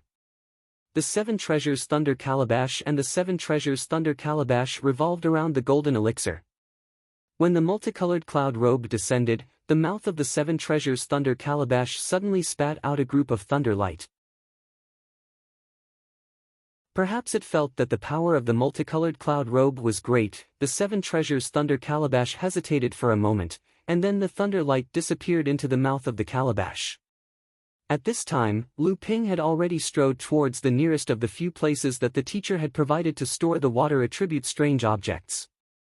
Looking at the water ball floating in the air, Lu Ping shook his head with some regret. This strange object had obviously been smelted by someone, and the smelter had extracted the most essence of this water ball. The rest, whether in terms of quantity or quality, was not enough for Lu Ping to smelt the 7th layer of Gang Qi. Lu Ping turned around and walked to the next location. Looking at the Kuei water essence in the middle of a pond, Lu Ping sighed helplessly. His protective aura had long been condensed into such a miraculous item. There were too few strange objects in the third place, and there was nothing at all in the fourth place. At this time, 4 days had passed. If he still couldn't find it today, then even if Lu Ping found a suitable strange object in the future, with the amount of his gang qi needed, he wouldn't be able to smelt it in the remaining time. At that time, Lu Ping would be teleported out of the Jade Cave Grotto by the space token. There were 2 very strange rules in the Jade Cave Grotto. One was that cultivators were not allowed to fly in it, and the second was that other than magic treasures and magic tools, other spiritual objects and strange objects were not allowed to be brought out of the grotto unless the cultivator directly refined and fused them. In the past few days, Lu Ping had found a lot of magic treasures, spiritual materials, spiritual objects, strange objects, medicinal pills, inheritance, and so on along the way. There were many things that even the current Lu Ping was quite envious of. It could be seen that the foundation that Jinling had accumulated for tens of thousands of years might not be as good as Xianling's sect as the outside world had guessed. Come to think of it, if Jinling's foundation was really not as good as Xianling's sect's, how could Jinling have risen so quickly over the years? However, these things were all imprisoned by layers of restrictions. Once Lu Ping opened these restrictions and obtained one of the treasures, the space token would automatically teleport Lu Ping out of the Jade Cave Grotto. Lu Ping hurriedly walked towards the 5th place mentioned by his teacher. Time was getting tight. If he couldn't find a suitable strange object, Lu Ping would have to give up this rare opportunity. Seeing that he was already halfway to the next place, Lu Ping's footsteps suddenly stopped. Activating the 3 pure true pupils, Lu Ping's eyes flashed with green light as he looked at a vertical waterfall in front of him. After thinking for a moment, Lu Ping turned and walked in the direction of the waterfall. Standing next to the pool formed by the impact of the waterfall, Lu Ping's eyes were still flashing with green light, and his expression was a little uncertain. After a while, Lu Ping seemed to have finally made up his mind. He raised his hands towards the pool, and the water in the entire pool actually flowed up along with Lu Ping's palms. In just an instant, the water in the pool had been raised by 2/3 by Lu Ping. Lu Ping reached out his hand towards the pool, which was already 2/3 deep, and a ball of green light jumped out of the pool and was caught by Lu Ping's hand. However, just as Lu Ping grabbed the ball of water, Lu Ping turned to look at the waterfall that was also being pulled up. He let out a "ah," and there was a trace of surprise in his voice. He raised his hand again, and the waterfall that was previously half rolled up suddenly flowed up even higher, and a stone wall appeared behind the waterfall. Lu Ping slowly pressed towards this stone wall, and with a bang, the stone wall opened up to a cave of 1 foot in size. The surface of the cave was covered by a spiritual net formed by a layer of restriction. Lu Ping's divine thought swept across the spiritual net, and at the same time, his eyes flashed with green light. Then he made a few gestures with his hands and raised them towards the spiritual net. A bluish-purple light suddenly integrated into the spiritual net. When the grayish-white spiritual net completely turned bluish-purple, the spiritual net cracked from the middle. Lu Ping hooked his right index finger toward the cracked crack, and a pitch-black liquid gushed out of the crack, forming a black water ball in front of Lu Ping. The water ball grew larger and larger until it reached a diameter of 2 feet, and the pitch-black liquid in the stone wall stopped gushing. Lu Ping looked at the small cyan water ball, and then looked at the large black water ball, and muttered to himself, "Flowing green jade sedimentation liquid, black marrow stone liquid, 2 strange things appeared at once. Which one is necessary now? Which one should I choose?" Flowing green jade sedimentation liquid could be used as the 5th water attribute strange thing to smelt the magical power of 3 pure true pupils. The black marrow stone liquid was the ideal strange thing for Lu Ping to smelt the 7th layer of protective aura qi. Lu Ping originally found the trace of flowing green jade sedimentation liquid, thinking that even if he went to the next place, he might not be able to find a suitable strange thing to smelt the protective aura qi, so it was better to choose the flowing green jade sedimentation liquid. At least it could improve the 3 pure true pupils. Unexpectedly, good things always come in pairs. When Lu Ping got the flowing green jade sedimentation liquid, he accidentally found that there was a restriction in the stone wall behind the waterfall.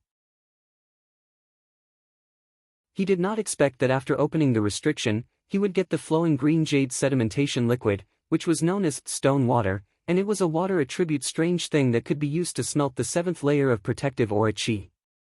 This made Lu Ping a little difficult to choose. Should he choose the black marrow stone liquid or the flowing green jade sedimentation liquid, or both?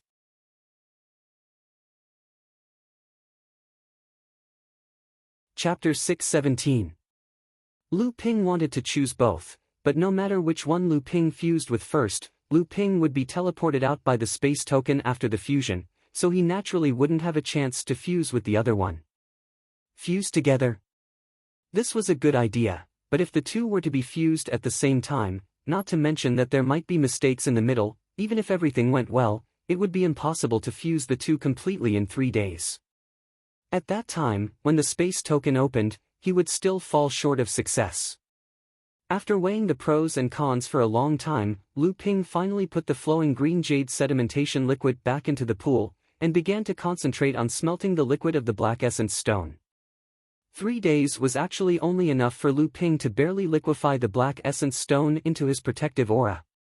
To really form a protective aura shield, it would take at least half a year or even more than a year of nurturing and tempering.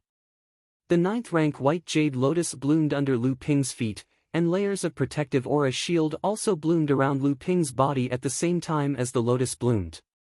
A wisp of the black essence stone liquid was absorbed by Lu Ping's true essence and began to slowly melt into the 6th layer of aura shield.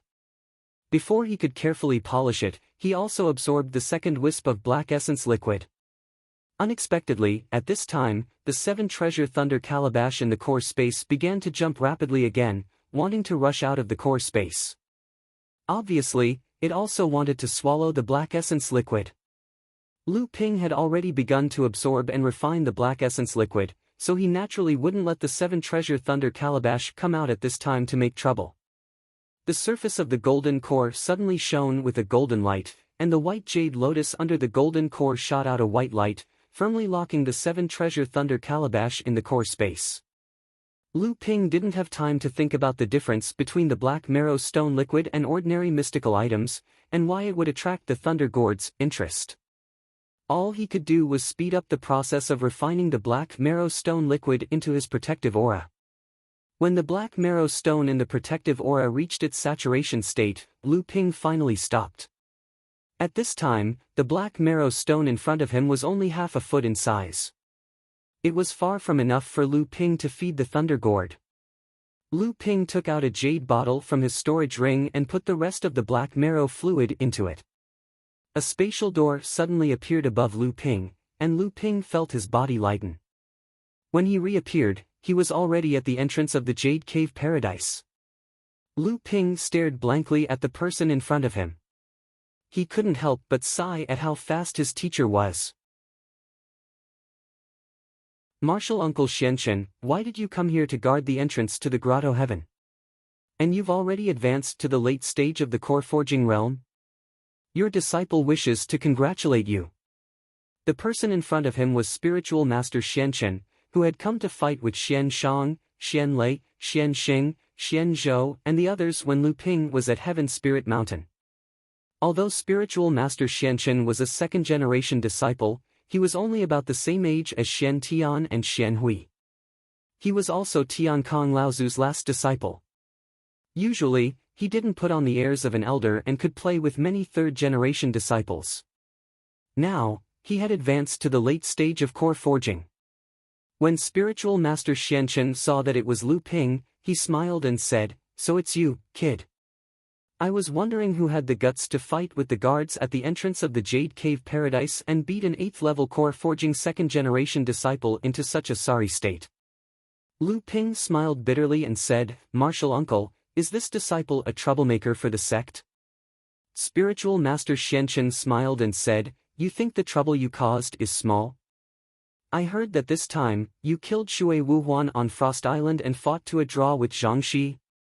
When senior brother Xian Shui heard the news, he scolded martial uncle Xianyun in front of senior sister Lu and senior brother Gua.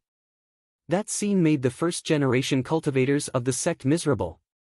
In a rage, senior sister Tianling banished the few remaining first-generation cultivators of the sect who had not reached the Dharma stage to the Elders' Hall in the back of Tianling Mountain.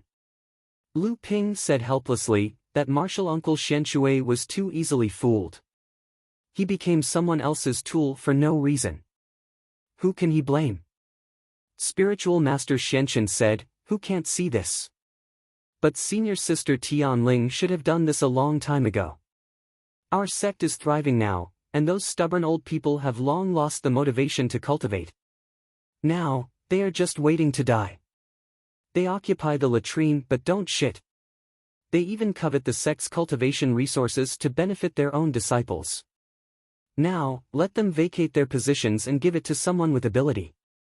That way, we can make the best use of their talents and resources." Lu Ping did not expect that the usually frivolous spiritual master Xianchen would say something like this. He could not help but cup his hands and said with a smile, "Martial uncle is wise. I admire you." Spiritual Master Xianchen waved his hand and said, "Don't flatter me. I guess you still have to go see senior sister Lu. I also did not expect that the task of guarding the Jade Cave Grotto Heaven would fall on my head. But this is also good. The Jade Cave Grotto Heaven is the closest cultivation place to the top of Tianling Mountain. The density of the spirit qi there is much higher than my cave abode. When I have nothing to do, I can use it to cultivate." When he saw his teacher again, Lu Tianling Laozu was talking to Gua Tianshan Laozu in the True Spirit Palace. After seeing his teacher, Lu Tianling Laozu said with a smile, "How did the trip to the Jade Cave go?" Lu Ping patted his chest, and a colorful cloud appeared in Lu Ping's hand. He smiled and said, "Disciple was lucky to not fail." Lu Tianling Laozu summoned the colorful cloud in front of him and carefully observed it for a long time. He looked quite sad and said after a long time, "This magic treasure was your grandmaster's favorite. You must treat it well. In the future, it will be the inheritance of my Zhonghua sect. It will be used to protect the future disciples." Lu Ping nodded solemnly. He took the colorful cloud and put it back into his core space to nurture. Seeing that Lu Ping had not left, Lu Tianling Laozu asked, "Is there anything else?" Lu Ping scratched his head and chuckled. He roughly told him what happened in the Jade Cave Grotto Heaven. In the end, he said, "The flowing green jade liquid is quite useful for one of my abilities. Disciple sincerely requests the sect to grant this item to disciple. I am willing to exchange some treasures for it." Gua Tianshan Laozu had been looking at Lu Ping with a smile since he came in. When he heard Lu Ping's request, he could not help but chuckle. Lu Ping did not know what Gua Tianshan Laozu meant. Just as he was about to look at Gua Tianshan Laozu, he heard his teacher snort and say, "What exchange? You are now one of the best high-grade cultivators in the sect. What's the big deal about making a request to the sect? The flowing green jade liquid is not a treasure that can be used as a last resort. Since you need it, just take it." At this time, Gua Tianshan Laozu also laughed and said, "Boy, I think you are afraid of being blackmailed by Master Tianlu. You don't know that the pill pavilion looks good on the surface, but it is difficult on the inside. The consumption of all kinds of spirit herbs is quite large, and our sect does not have enough alchemists. Inside and outside, it is mostly managed by Tianlu Laozu alone. That's why it seems like he is haggling over every little thing. In addition, you have always been rich, so Tianlu Laozu always wants to exchange some good things from you. Now our sect's shortage of spirit herbs has been greatly alleviated. You are also our sect's third alchemist grandmaster. Your status in our sect is not below Fa Xiang Laozu. So what if you ask for 1 or 2 treasures from the sect? Even if you don't ask, hasn't the sect been sending you benefits all these years?" Lu Ping was at a loss after hearing Gua Tianshan Laozu's words. Only now did he remember that ever since he advanced to the late core forging stage, Tian Xiang Laozu had rewarded him with a spirit-nourishing magic treasure, the ocean crossing boat. Then, his teacher opened the Jade Cave Heavenly Abode for him to retrieve the cloud-light multicolored robe and the black essence stone. Then, there was the batch of heaven and earth spiritual treasures that Tian Fan Laozu found on the Frost Island. Lu Ping took away nearly half of the things in one go, and Tian Fan Laozu did not say anything. Obviously, with Lu Ping's current status, he already had the qualifications to make the sect lean towards him and rope him in. Tian Ling Laozu glanced at Lu Ping, then said to Gua Tian Shan Laozu, "Junior brother Gua, why are you saying all this? It's a waste of this kid's arrogance. Right now, he's in the limelight. Not only did he kill Shui Wuhuan, he even dared to make fun of our sect's second-generation disciple. If his cultivation was a little higher, wouldn't he go against the heavens?" After asking Lu Ping about the location of the flowing green jade liquid in the Jade Cave Heavenly Abode, Tian Ling Laozu instructed Lu Ping to wait for a day on Heavenly Spirit Mountain, and there would be news on the second day. After leaving the True Spirit Hall, Lu Ping thought for a moment. However, he did not return to his cave abode on Heavenly Spirit Mountain. Instead, he turned around and went to the puppet hall. Ever since he was easily defeated by Ouyang Weijian last time, Ji Xianxian had become a little obsessed. He locked himself in the cultivation room all day and did not cultivate. No one knew what he was vexed about. When Lu Ping saw him again, he was simply shocked. One of the two heroes of Jinling, who had always been graceful, optimistic, and humorous, was now slovenly and unshaven. Lu Ping carefully asked, "Junior brother Ji, have you gone berserk?" When Ji Xianxian raised his head and saw that it was Lu Ping, he immediately rolled his eyes and said, "I've already become like this, and as a good friend, you still have the mood to take pleasure in my misfortune. You're really careless in making friends." Seeing that he was fine, Lu Ping smiled and said, "Come on, do you think I don't know you? What exactly is going on? Tell me." Ji Xianxian sighed and told Lu Ping about what Master Daoist Xuanhuai and Ouyang Weijian had said during the battle. In the end, he said, "Do you think I've really gone down the wrong path? Do I really have to give up making puppets and focus on the cultivation of various magical powers and spells like you? But making puppets is really my greatest pleasure and advantage. If I focus on the cultivation of magical powers and spells, my final achievements will probably be inferior to the ordinary disciples of the sect. Sigh, once junior brother Xianchu leaves, if I fade into the crowd, the title of the two heroes of the third-generation disciples will really be a joke." Lu Ping thought for a moment and said, "Do you know about avatars?" Ji Xianxian looked strangely at Lu Ping and said, "Which person who cultivates in the art of puppetry doesn't know about avatars? But avatars can only be made after a cultivator has advanced to the Dharma phase. Furthermore, our sect does not have the complete inheritance of avatars. Even if I advance to the Dharma phase in the future, I may not be able to make avatars." "Oh?" Lu Ping asked in surprise, "So our sect actually has a partial inheritance of avatars?"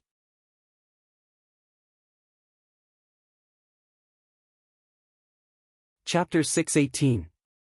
Ji Xianxian said proudly, "Of course there is, it's just that it's not complete.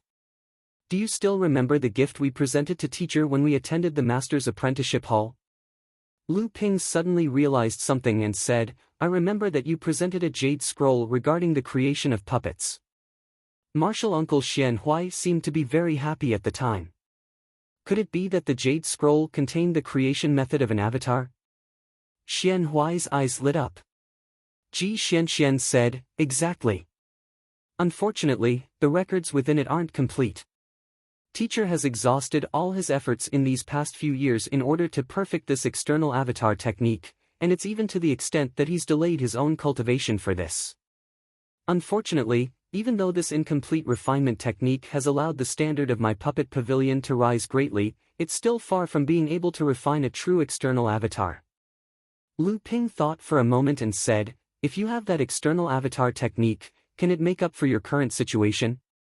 Ji Xuanxuan's spirit rose as he said, "Of course. Right now, my cultivation just happened to fall into the fault line of my sect's puppet creation technique. I don't have enough low-level puppets, and I can't use high-level puppets. If I have a true identity avatar technique, I will definitely be able to figure out the most suitable puppet creation technique through it. This way, I can't say that my strength is better than Ouyang Weijian's, but I won't be easily defeated by him like those people on Frost Island." At the mention of puppet creation, Ji Xuanxuan's face immediately glowed. He was originally a genius that only appeared once in 1,000 years in the puppet pavilion, but this genius wasn't because of his cultivation, but because of his talent in puppet creation. However, because of the limitations of Jinling's puppet creation technique, he had no choice but to become mediocre. After speaking for a long time, Ji Xianxian looked at Lu Ping suspiciously and said, "You've been talking for a long time. Could it be that you have an identity avatar technique?" Ji Xianxian knew that this old friend in front of him was extremely powerful. If it was someone else, he naturally wouldn't think of it as an external avatar.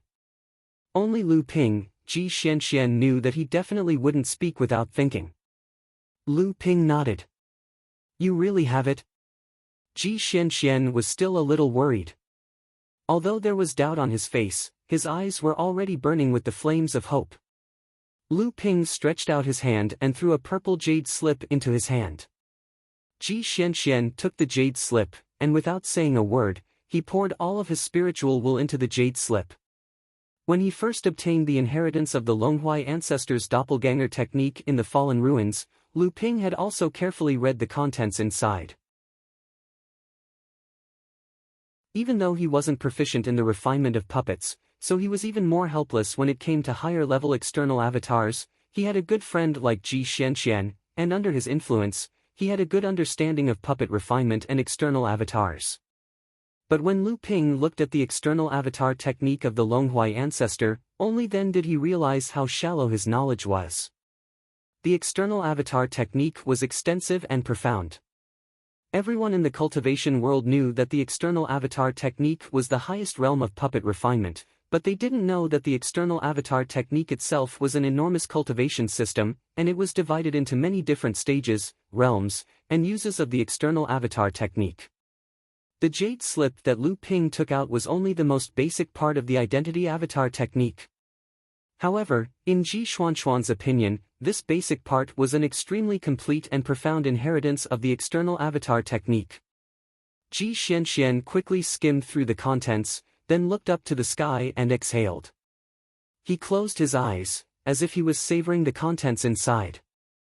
After a long time, he opened his eyes, revealing boundless fanaticism, and said, "Senior brother Lu, where did you get this complete external avatar technique from?" "I'm suddenly enlightened." Lu Ping smiled and said, "You don't have to worry about where I got it from. I only want to ask you if this inheritance is real, and if it's complete." Ji Xianxian nodded solemnly and said, "It's absolutely true. There's no mistake this time. The strength of our sex puppet pavilion will definitely increase greatly." "All right." Lu Ping smiled and said, "I only have 2 requests. First, only the 2 of us know about today's matter. The sect is asking you about the origin of the complete external avatar technique. You have to justify yourself and don't drag me into it. Second, when I advance to the Dharma manifestation stage in the future, you have to do your best to refine an external avatar of the highest quality for me. You can't hide anything from me." Ji Xianxian solemnly vowed and patted his chest, saying, "If you spoke like this on any other day, I would have already fallen out with you. However, this inheritance is of great importance, so I naturally have an excuse. Don't worry, I definitely won't drag you into it." Lu Ping had divided Longhuai's avatar inheritance into 3 grades. The one he gave to Ji Xianxian was merely the most basic part of the lower grade. However, even with the lowest grade of avatar inheritance, it was unknown how great of a wave it would bring to Jinling's sect. The next day, Lu Ping prepared to go to the True Spirit Hall to bid farewell to his teacher and return to Huangli Island. He also wanted to obtain the flowing green jade sedimentary fluid. Unexpectedly, before Lu Ping could reach the True Spirit Hall, he saw perfected Xianqian hurriedly walking over from the other side. His eyes lit up when he saw Lu Ping. "Haha, Uncle Master, where are you going?" Although perfected Xianqian was a second-generation disciple, he was still close to the disciples of the 3 lands. The more casual Lu Ping was with him, the more familiar he was with him. It's all because of you. Yesterday, Senior Sister Tianling asked me to make a trip to the Jade Cave Paradise and brought this for you. As he spoke, Perfected Xianchen tossed a jade bottle to Lu Ping. Lu Ping opened it and saw that it was the flowing green jade sedimentary fluid. Lu Ping said happily, "Sorry to trouble you, Uncle Master." Perfected Xianchen waved his hand and said, "It's no trouble at all. Although I'm now the guardian of the Jade Cave Grotto Heaven, I've never entered the famous second inheritance ground of our sect even once. This time, thanks to you, I've been able to go in and broaden my horizons." After bidding farewell to Perfected Xianchen, Lu Ping thought for a moment. He did not go to the True Spirit Hall again. Instead, he went to visit Guotian Shan Laozu. After coming out of Guotian Shan Laozu's cave abode, Lu Ping walked straight to the teleportation formation. It had been 2 days since he returned from Frost Island. He did not know if Uncle Master Xianchen and the others had found the exact location of the Yingtian sect's training ground. He also did not know if Jiang Tianlin Laozu and the other sect's Laozu had begun to secretly infiltrate the Middle Earth. There was no teleportation formation leading to the Middle Earth in the North Sea. Therefore, these 10 Laozu and the late-stage core forging cultivators had to use the teleportation formation controlled by the sects of the East Sea to reach the Middle Earth. They had to move separately to avoid being discovered by the sects of the East Sea. After reaching the Middle Earth, Yingtian sect's training ground was located at the border between the Middle Earth and the North Ice Plains. Even if there were no obstacles along the way, it would take them at least 10 to 15 days to gather the people from the various sections. Thinking of this, Lu Ping became much more confident. If there were no accidents, he would probably reach the Middle Earth before Laozu. He might even find the training ground of the Yingtian sect first. On Huangli Island, after Lu Ping returned, he first went with Hu Lili to pay a visit to Tian Qin Laozu, who had replaced Jiang Tianlin Laozu to guard Huangli Island. Lu Ping had already made up his mind to go to the Middle Earth. Although he was famous in the North Sea, Tian Qin Laozu was still a Dharma idol Laozu. Hu Lili had just started to break through to the mid-core forging realm. If someone really caused trouble on Huangli Island after Lu Ping left, Hu Lili might not be able to control the situation with her cultivation. At that time, Tian Qin Laozu might have to intervene. In the cave dwelling on Huangli Island, Hu Lili asked suspiciously, "Why did you expand the cave dwelling to such a large area?"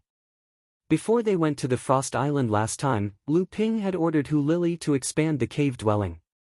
Although Hu Lili didn't know the reason, she still did as he said. Feeling the increasingly dense spirit energy in the cave dwelling, the main spirit vein on Huangli Island had gradually grown into a mid-sized spirit vein with the spirit-gathering pearl that Lu Ping had buried inside. Hearing Hu Lili's question, Lu Ping smiled and said, "Didn't you say that after the spirit vein becomes a mid-sized spirit vein, we need to use a special artifact to seal the spirit vein to prevent it from flowing away?" Hu Lili's eyes brightened and said, "You found it." Lu Ping nodded with a smile and said, "Actually, I didn't find it. I had an item in my possession a long time ago, and now it has come in handy."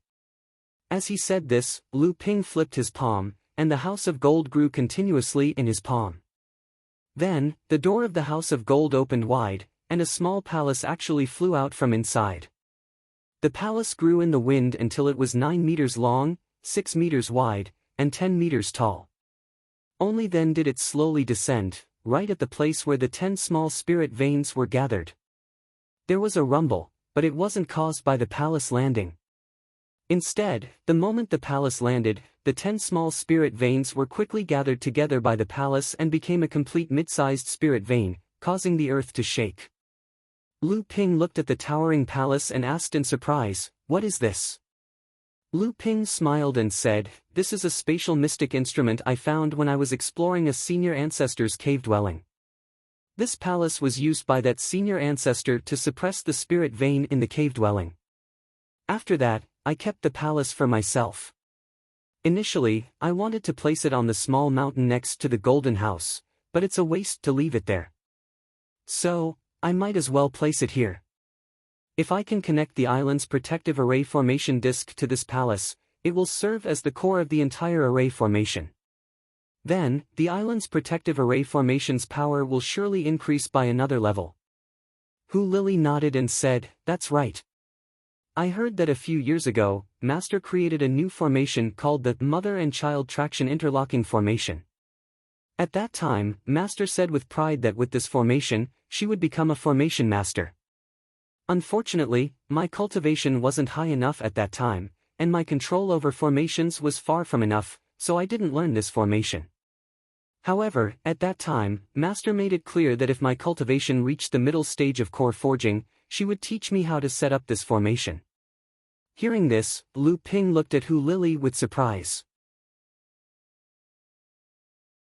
Although he knew that Hu Lili was quite talented in formations and was now spiritual Master Xuanqin's successor, he didn't think that Hu Lili's cultivation in formations had already reached such a level. The Mother and Child Traction Interlocking Formation was probably the profound ice shield that Jinling cultivators could form on their bodies when they entered and exited the profound ice formation.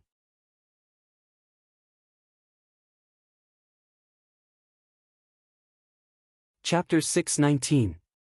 After arranging everything on Huangli Island, he sent voice transmissions to several of his good friends, asking them to take care of Huangli Island while he was away. Then, he said to Hu Lili, "I've already discussed it with Martial Uncle Guotian Shan. When you advance to the mid-stage core forging realm, you can invite him to Huangli Island to use the art of moving and filling the sea again to expand Huangli Island. Currently, Huangli Island has a circumference of 20 to 30 li, but it's still considered a small island. This time, we must expand it to a small island with a circumference of more than 50 li." Hu Lili asked worriedly, "Do you really have to go to the Central Plains?" Lu Ping smiled and said, "I'm really in a hurry this time. This time, I found an opportunity, but it's not just me. If I want to go to the Central Plains before others, I have to go to the Central Plains. Moreover, going to the Central Plains cultivation world has always been my wish. I want to go to that place that is said to represent the highest level of cultivation in the cultivation world. After all, the North Sea is still too small." Hu Lili sighed sadly and said, "It's a pity that I'm not strong enough. I can't help you much." "Why can't you help me?" Lu Ping said seriously, "Huangli Island is my foundation. It can even be said that it's a way out for myself. You've worked so hard to manage it all these years. This is a great help to me." Hu Lili was a shrewd person after all. A hint of sadness flashed through her eyes. She thought for a moment and said, "Don't forget about those two brats. That Wang Qi was sent to chop firewood at the back of Tianling Mountain. It's said that he was tortured by Du Feng. Now, he's following Du Feng to hunt demonic beasts overseas. That Tian Yu, whom you placed in the Pill Pavilion, is said to be a talented fourth-generation alchemist. He's highly regarded by the Pill Pavilion's new alchemist, Master Xian Fang." Hu Lili paused for a moment before continuing, "There are also 5 other disciples who have seen you practice. I heard that their cultivations aren't low either. They have all advanced to the late blood condensation realm and were accepted by the sect's core forging realm's 3rd-generation disciples. They are considered the best among the 4th-generation disciples." When Hu Lili saw Lu Ping's nonchalant expression, she couldn't help but agitate him. "I see that all your hard work has gone to someone else.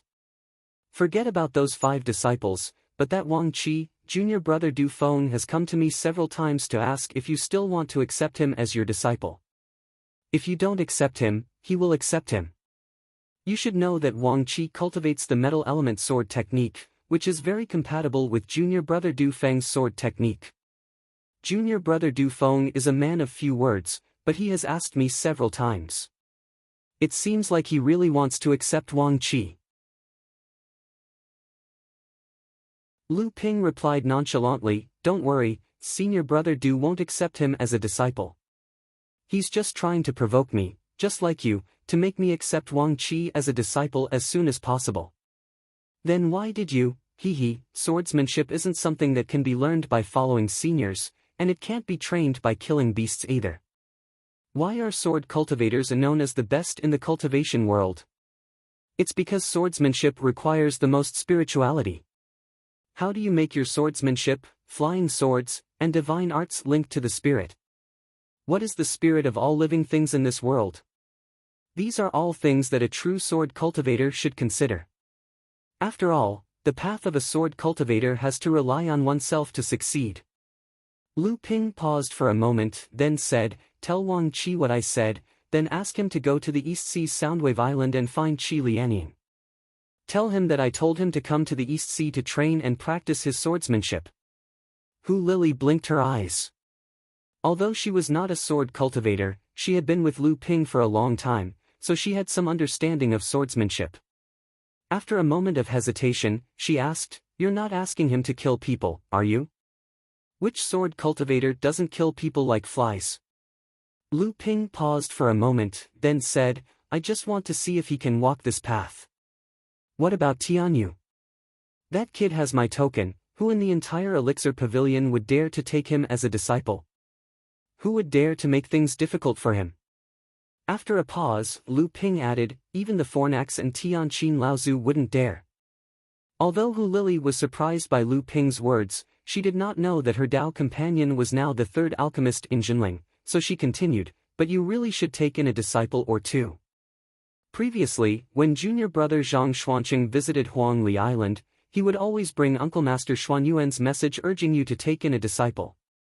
Now, among the third-generation disciples in the sect, your cultivation is the highest, your strength is the most profound, and you are the most famous, but you don't have a single disciple.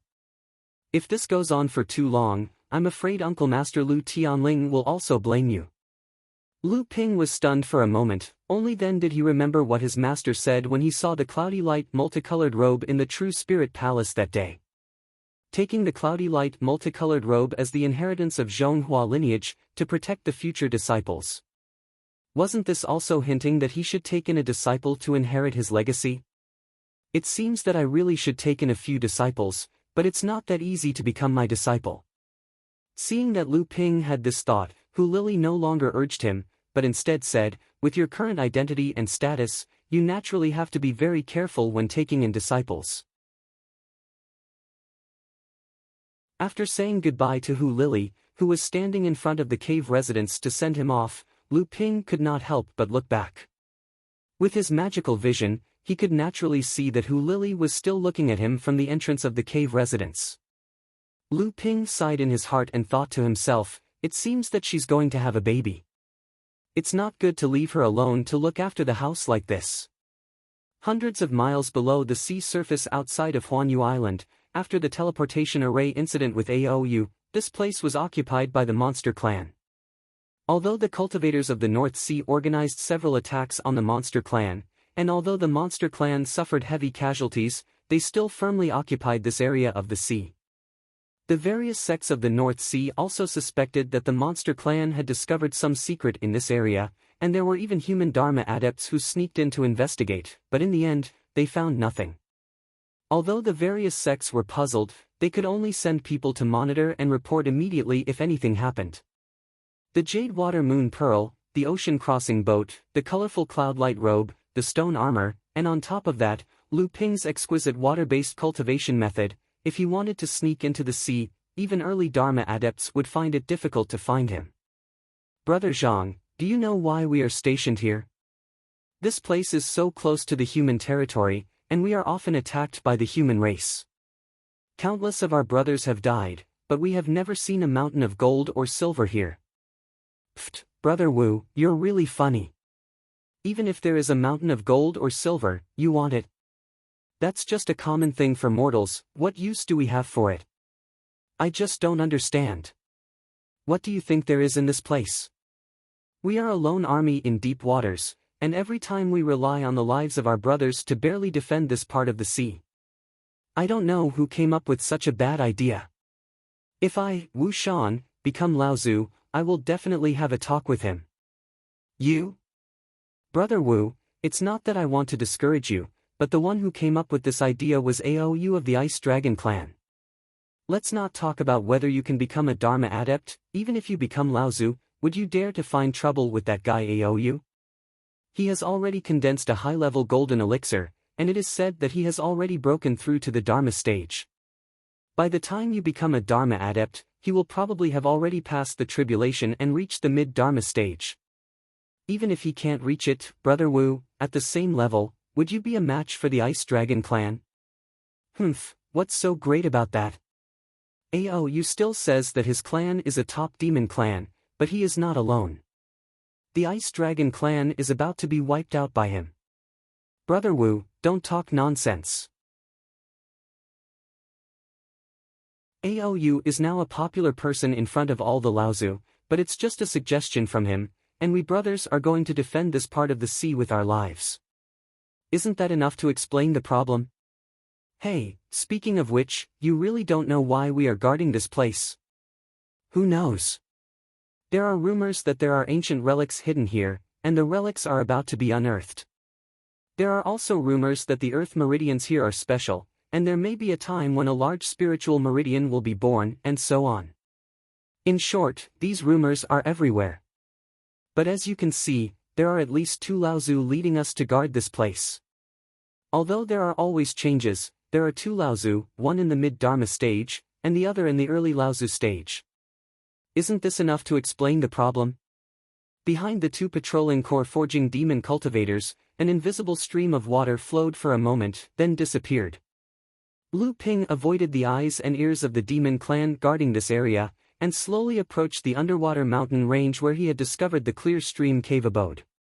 Many years had passed, and although the cave at the entrance of the clear stream cave abode was well hidden, he didn't know if the demon clan had already discovered it.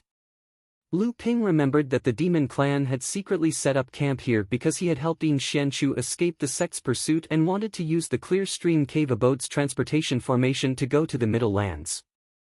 Unexpectedly, he ran into the demon clan's hiding place, and had no choice but to give up on the trip to the Middle Lands. He had thought that after the various sects of the North Sea discovered that the demon clan was stationed here, they would definitely sweep through the demon clan with lightning speed. This place was too close to Universe Island, and how could they allow outsiders to sleep next to their bed?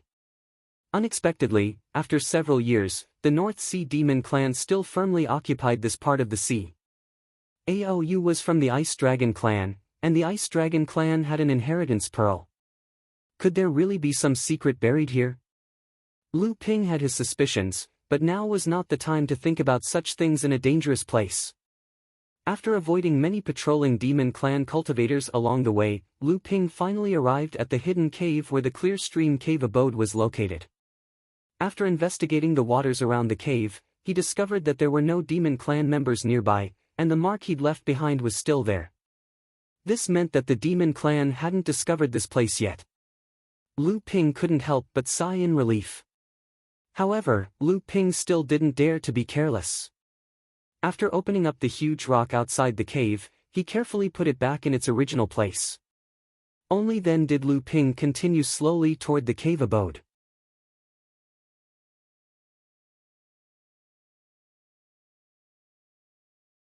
Chapter 620. Following the cavern tunnel, Lu Ping walked all the way to the spacious hall where they had found the underground abode all those years ago. Back then, before the underground abode was discovered, the protective formation of the Qingjian cave was still in operation, and the seawater was kept out of the hull. Now that the protective formation had collapsed, the entire Qingjian cave had been flooded by seawater. When Lu Ping had first arrived here, he had been puzzled as to why there were so many fragments of ritual implements in the hull. After receiving Qingjian Laozu's inheritance, he found out that Qingjian Laozu must have triggered the tribulation of the early Dharma stage when he was seriously injured. Only then did he suddenly realize that Qingjian Laozu had failed to pass the tribulation in the hull and his protective ritual implements had been destroyed by the lightning tribulation. It was only after Lu Ping had witnessed the process of Laozu's tribulation that he realized that practitioners could not rely on ritual implements to pass the tribulation. They could only rely on their own inner yuan, spells, powers, and physical strength to withstand the tribulation. Otherwise, it would interfere with the process of the tribulation and make things worse for the practitioner. Lu Ping then realized that the countless fragments of the ritual implements in the hull were not destroyed by the lightning tribulation. Instead, they were destroyed by the residual power of the lightning tribulation after Qingjian Laozu had failed to pass the tribulation. This was also the reason why Qingjian Laozu had given his storage implements and the few treasures that he had inherited from Jinling to Lu Ping in advance when he thought that he would not be able to survive the last two lightning tribulations of the mid-Dharma stage. He was afraid that if Qingjian Laozu failed to pass the tribulation, not only would he die, but the items that he had brought with him would also be damaged by the residual power of the lightning tribulation. However, at this time, Lu Ping was not in a hurry to rush to the Qingjian cave through the underground tunnel of the hall. Instead, he was patrolling the hall in the middle of the mountain, as if looking for something. Since Patriarch Clearstream was a cultivator of the Yingtian sect, he was lucky enough to escape after the Yingtian sect was annihilated. He rushed to the North Sea to seek refuge with Fei Ling's sect, but he didn't expect that Fei Ling's sect would be annihilated almost at the same time. Helpless, he was invited by the Azure Sea sect, who had secretly seen through his background, and became their honored guest. The Songhai sect wanted to obtain the inheritance treasures of the Yingtian sect and the Failing sect from him, but unexpectedly, they failed to steal the chicken and ended up losing the rice. Not only did Qingjian Laozu escape from the Songhai sect, but not long after Qingjian Laozu escaped from the Songhai sect, the flowing sword of the thin water flowing sword, a pair of flying swords passed down by the founder of the Songhai sect, was also stolen. Originally, the Songhai sect thought that Laozu had stolen the flowing sword and joined forces with the cultivators of the sect to suppress him. Unexpectedly, they had no evidence, and under Qingjian Laozu's meticulous plan, they had angered the cultivators of the North Sea. In the end, they had only seriously injured Qingjian Laozu. During this period of time, the Songhai sect had been secretly taken advantage of by Laozu. He had snuck into the Songhai sect and forcefully taken the thin water sword, causing the Songhai sect to become the laughingstock of the North Sea cultivation world. As a result, the Songhai sect had split up. Although Qingjian Laozu had many alibis at the time to prove that he was not the one who stole the flowing sword, Lu Ping had always believed that the flowing sword of the Azure Sea sect was actually stolen by Qingjian Laozu. Especially after knowing that Laozu was actually a disciple of the Yingtian sect, Lu Ping was even more convinced of his own judgment. He even suspected that this was a tacit cooperation between Qingjian Laozu and Laozu. Of course, as the person involved and the victim, the Songhai sect naturally believed it. Unfortunately, the Songhai sect, which was already in internal strife, had no time to care about Qingjian Laozu. Qingjian Laozu seemed to be quite tactful and quickly disappeared from the North Sea cultivation world. In fact, it was because after being injured by Laozu of the Songhai sect, there was almost no hope of recovery. Disheartened, he built the Qingjian cave abode at the bottom of the sea and lived in seclusion. Lu Ping's current divine sense cultivation, eyesight, and insight were no longer the same as when he first entered the Qingjian cave abode. Lu Ping walked around the hall and finally looked at the core of the abandoned waterproof formation in the middle of the hall. Lu Ping walked to the core of the formation and suddenly stomped down. With a muffled dong, it seemed like the entire mountain began to shake. However, Lu Ping seemed to be unaware of it. He raised his foot and stomped down again. Dong, the ground creaked like a spider web with the core of the formation as the center. It seemed like the entire mountain was about to collapse.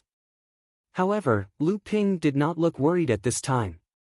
Instead, his face showed surprise. A cold light like autumn water flashed in the cracked core of the formation. Lu Ping raised his foot and stomped down for the third time. Amidst the clanging sound, a 3-foot-long sword hung upside down from the ground, and Lu Ping grabbed it in his hand. Amidst the clanging sound, the long sword vibrated violently in Lu Ping's hand like a stream of water, trying to break free from Lu Ping's grasp. However, how could Lu Ping let it do as it wished at this time? Suddenly, a rich bluish-purple Jin Yuan rose in his hand, resolving the huge force brought by the vibration of the long sword. At the same time, the bluish-purple Jin Yuan went straight into the long sword, intending to completely refine and subdue this flying sword. The long sword was still trembling. However, when Lu Ping's bluish-purple Jin Yuan wrapped around it, the long sword seemed to suddenly show a feeling of fear. The violent trembling was no longer to break free from Lu Ping's control, but instead seemed to be afraid of something. However, although the long sword could no longer resist Lu Ping's control, it still stubbornly resisted the invasion of Lu Ping's Jinyuan. It seemed to know that once this bluish-purple Jinyuan invaded, it would lose its freedom again. Humph, a mere sword spirit dares to resist? As a famous sword spirit, it should fight for the world. If you continue to resist my Jinyuan refinement, I will seal you again, and we will talk about it again after 4 or 5,000 years of darkness. If you surrender to me, I will make you a famous sword spirit in the world. What do you think? Lu Ping's divine sense wrapped around the entire long sword, and Lu Ping's thoughts were transmitted to the long sword over and over again. Perhaps Lu Ping's vigorous Jinyuan broke through the resistance of the long sword, or perhaps Lu Ping's words were recognized by the long sword, but Lu Ping felt that the Jinyuan in his hand, which was originally blocked outside, suddenly seemed to flow into a bottomless pit. However, Lu Ping's quintessential essence was extremely abundant. After the first wave of quintessential essence flowed into the sword, another wave of quintessential essence flowed into the sword through his bloodline that was like an endless river. The long sword trembled violently again. This time, it was not resistance, not fear, but excitement. At this moment, Lu Ping finally received the long sword's recognition, and it was completely refined by Lu Ping. Lu Ping held the long sword horizontally, and on the back of the sword were 2 ancient characters, flowing flow. It really was the flowing sword. The pair of flying swords used by Laozu, the founder of the Blue Sea sect, were collectively known as the thin water flowing sword. Perhaps this pair of flying swords were not the top magic treasures in the Blue Sea sect, but they were the symbol of the Blue Sea sect's magic treasures. Their status in the Blue Sea sect was not lower than any of the magic treasures. Lu Ping casually threw the flowing sword into the air. As he controlled the flying sword, he familiarized himself with the characteristics of the flying sword. However, he seemed to have suddenly discovered something, and a trace of joy appeared on his face. 8 treasure seals. Didn't they say that the thin water flowing sword condensed 7 treasure seals each, and the power of the 2 swords combined is no less than a spirit-nurturing magic treasure with 8 treasure seals? Lu Ping's divine sense entered the long sword again. Sure enough, there were 8 seals carved on the sword's blade, and each seal was different. The long stream sword was a spirit-nurturing mystic treasure with 8 seals carved on it. However, this was not a big deal. The founder of the Blue Sea sect might have really only condensed 7 treasure seals on this pair of flying swords, and then the Blue Sea sect had been teleported for thousands of years. How could it not have improved the 2 swords by another level? At the same time, when fighting against an enemy, the thin water unending flow sword, which originally only had 7 treasured restrictions, suddenly unleashed the power of an 8 treasured restrictions spirit-nurturing magic treasure. This was undoubtedly a disaster for the enemy. Or perhaps this was the work of Qingjian Laozu. However, Lu Ping did not hope that the 8th treasure seal was condensed by Qingjian Laozu. The thin water flowing sword was a pair of flying swords, and the treasure seals condensed must be in pairs. Qingjian Laozu only stole the flowing sword, but the thin water sword fell into the hands of Zhongshuan Laozu. If the flowing sword was condensed with a new treasure seal, but the thin water sword did not, then when the 2 flying swords combined again, the power would be greatly reduced. As for why Qingjian Laozu and Zhongshuan Laozu stole the thin water flowing sword, what secret was hidden in this pair of flying swords? It could actually cause the Blue Sea sect to fall into a situation of division after losing the flying swords. Thousands of years later, when the thin water sword was auctioned by the Blue Sea sect, the Blue Sea sect and the Blue Wave sect were reunited. Lu Ping examined the flowing sword for a long time, but he could not see what secret was hidden in it. This was probably only known by the Blue Sea sect and the long-dead Zhongshuan Laozu and Qingjian Laozu. With the flowing sword, which was a spirit-nurturing treasure, plus the ocean-crossing boat and the cloud-light multicolored robe, Lu Ping was even more confident about this trip to Middle-earth.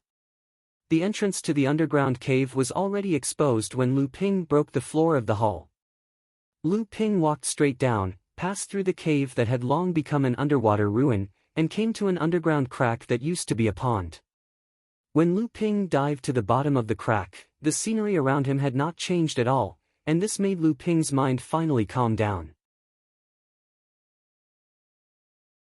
With a flick of his long sleeves, the soil that covered the teleportation formation was lifted up, and the teleportation formation that was buried in the sea soil reappeared in front of Lu Ping.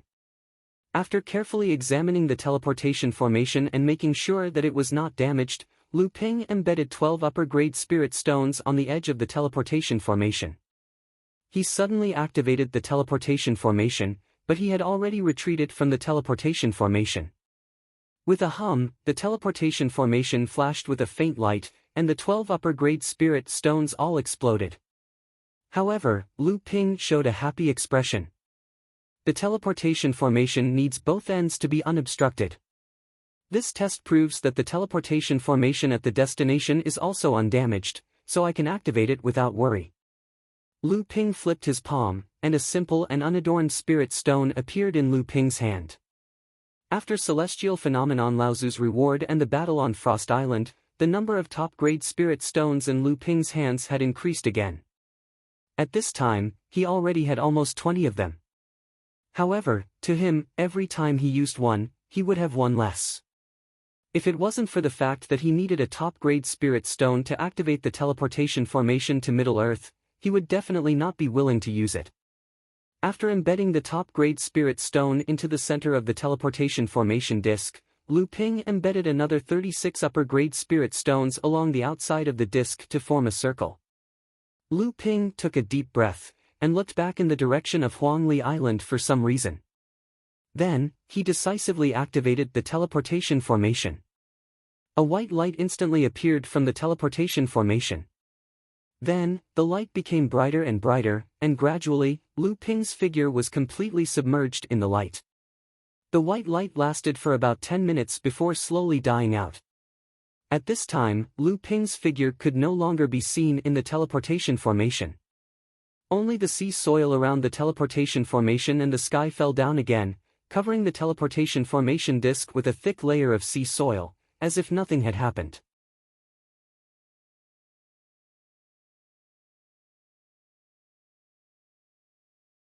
Chapter 621.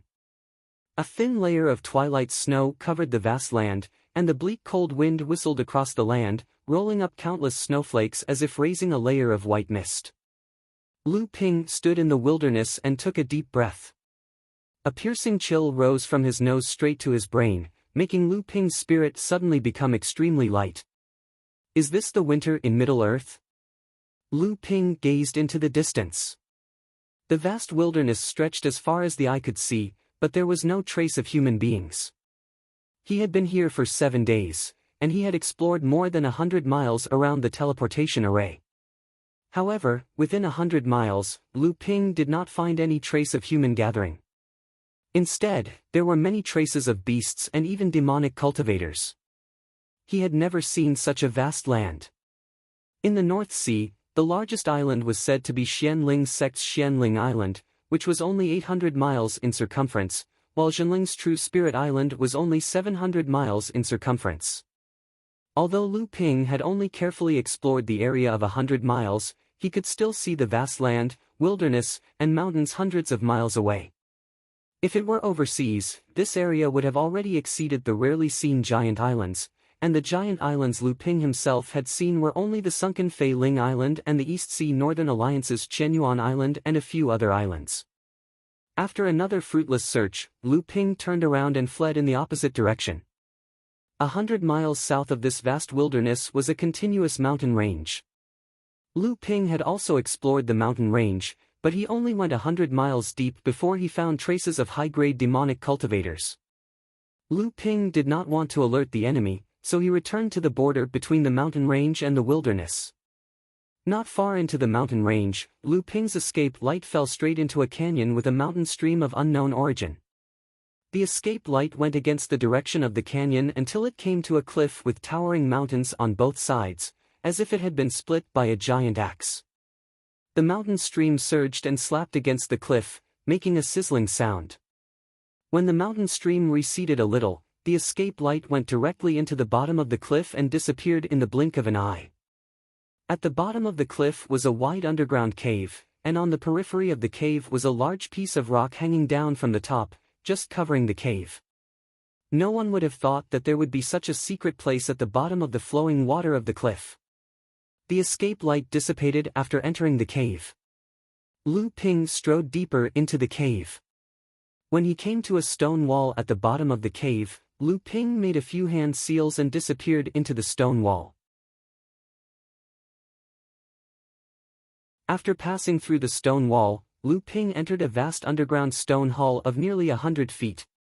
The fluorescent stones inlaid on the surrounding stone walls exuded a misty white light, illuminating the stone hall as if it was daytime. The rich aura filled the entire stone hall. It seemed that there was at least a medium-sized spiritual vein under this cave stone hall. At the edge of the stone hall, there were several stone rooms. There were stone tables and stone chairs in the stone rooms.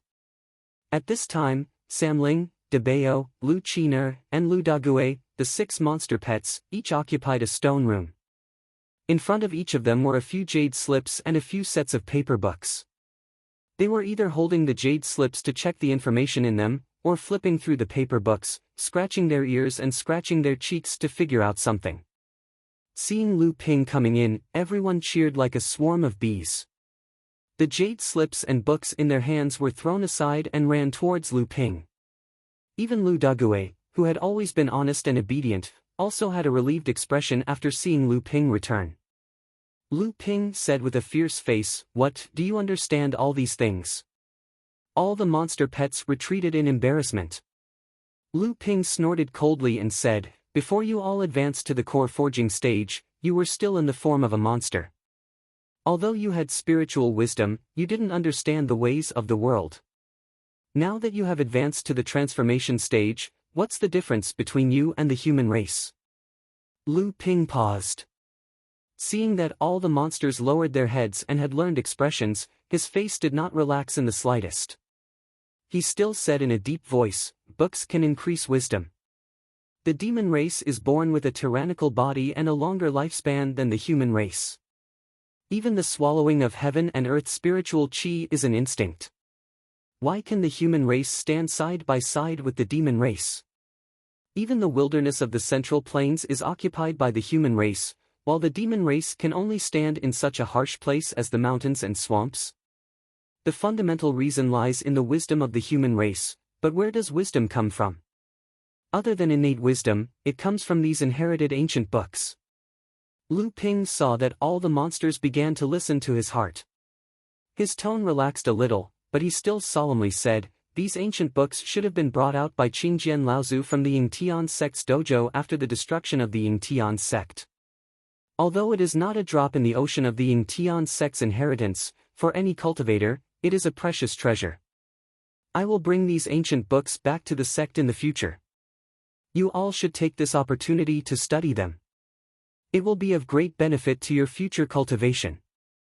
All the monster pets obediently returned to their respective stone rooms. They picked up the jade slips or books again and began to study the ancient books of the Yingtian sect left behind by Qingjian Laozu. At the other end of the stone hall was the largest stone room. This was Lu Ping's temporary secret cultivation room. The medium spirit vein in the stone hall was also imprisoned under this stone room. In the center of the stone room was an ultra-long distance teleportation array. 7 days ago, after Lu Ping left the teleportation array of the Qingjian cave abode, he reappeared in this stone room. Lu Ping sat cross-legged on the stone bed in the stone room. On a stone table beside the stone bed, there was a small incense burner fixed on the stone table. This small stone incense burner was the imprisonment magic treasure of the medium spirit vein under the stone room. It was also the core of a concealment array in the stone hall. This was obviously a secret cave abode operated by Qingjian Laozu in the Middle Earth. From the harvest in the cave abode, the dojo of the Yingtian sect must be hidden in the area near this secret cave abode. However, in the past 7 days, Lu Ping had searched the area within 100 miles of the cave abode but found nothing. Lu Ping originally thought that Qingjian Laozu must know the location of the hidden dojo of the Yingtian sect. In that case, the teleportation array built in the cave abode that led to the Middle Earth must not be too far from the hidden dojo of the Yingtian sect. It might even lead directly to the dojo. In reality, from the harvest Lu Ping obtained in this cave abode, the dojo of the Yingtian sect could indeed be hidden nearby. However, with Lu Ping's current cultivation and divine power, he obviously could not find the location of the dojo. Thinking about it, it made sense. The Yingtian sect had been destroyed for thousands of years, and the dojo was hidden in the void. In these thousands of years, it must have attracted countless cultivators from the Middle Earth to search for it. However, no one had found the location of the dojo.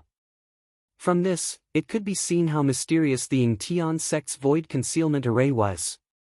Tian Shui Laozu once said that the Yingtian sect's protective array did not specialize in defense, but in concealment. Its level of profoundness was comparable to the North Sea's 7 Stars cave abode. From the looks of it, it was true. After thinking about it, Lu Ping could only place his hopes on the ancient records of the Yingtian sect that he found in the cave abode. He hoped that he could find some clues about the dojo of the Yingtian sect from these ancient records. However, even though there were not many ancient records in the cave abode, the content was extremely vast. Without a choice, Lu Ping released all 6 of his spiritual pets and allowed them to study these ancient records. At the same time, he searched for any records related to the Yingtian sect's dojo. As for Lu Ping, he would occasionally go out to investigate the surroundings of the cave abode. Even though he knew that the chances of finding anything were slim, Lu Ping still persisted in investigating the surrounding 100 kilometers. Lu Ping's divine will entered his storage artifact. First, he took out 4 spirit-gathering pearls, 1 big and 3 small. These were the small spirit-gathering pearls that Lu Ping had found in the mid-sized spirit vein of the cave abode by Debao the moment he arrived at the cave abode. After that, Lu Ping took out 3 purple jade scrolls that were glowing with spiritual light from his storage ring. His hands formed a few spirit-dispersing arts, and after dispelling the restrictions on the jade scrolls, Lu Ping's divine will entered them and began to investigate the contents of the jade scrolls. These 3 jade scrolls recorded 3 sets of inherited techniques from the Yingtian sect.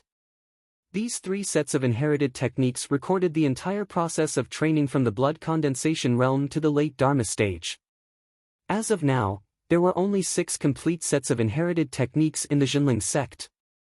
Furthermore, one of them was not even considered a true inherited technique. The rules of the Jinling sect were rather unique. For a set of techniques to be on the same level as a technique that could not be passed down, the practitioner had to train this set of techniques to the late Dharma stage.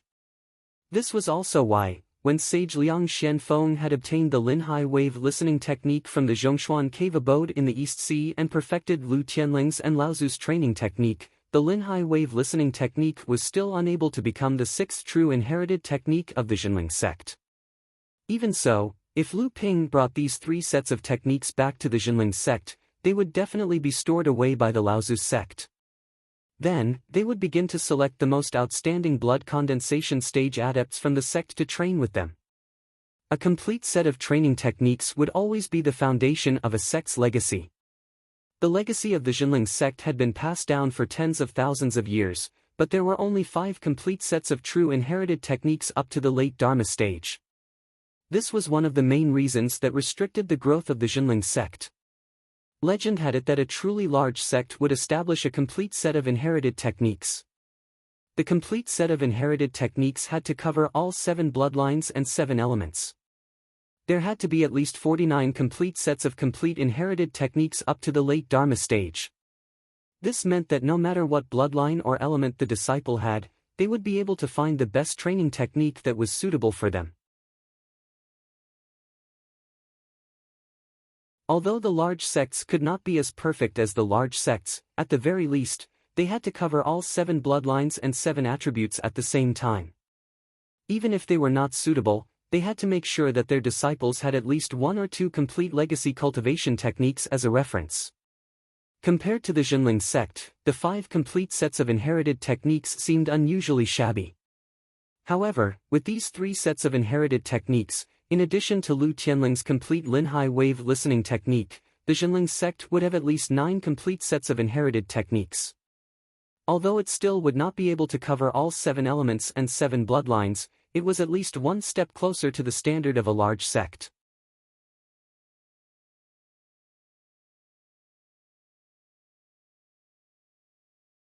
Chapter 622.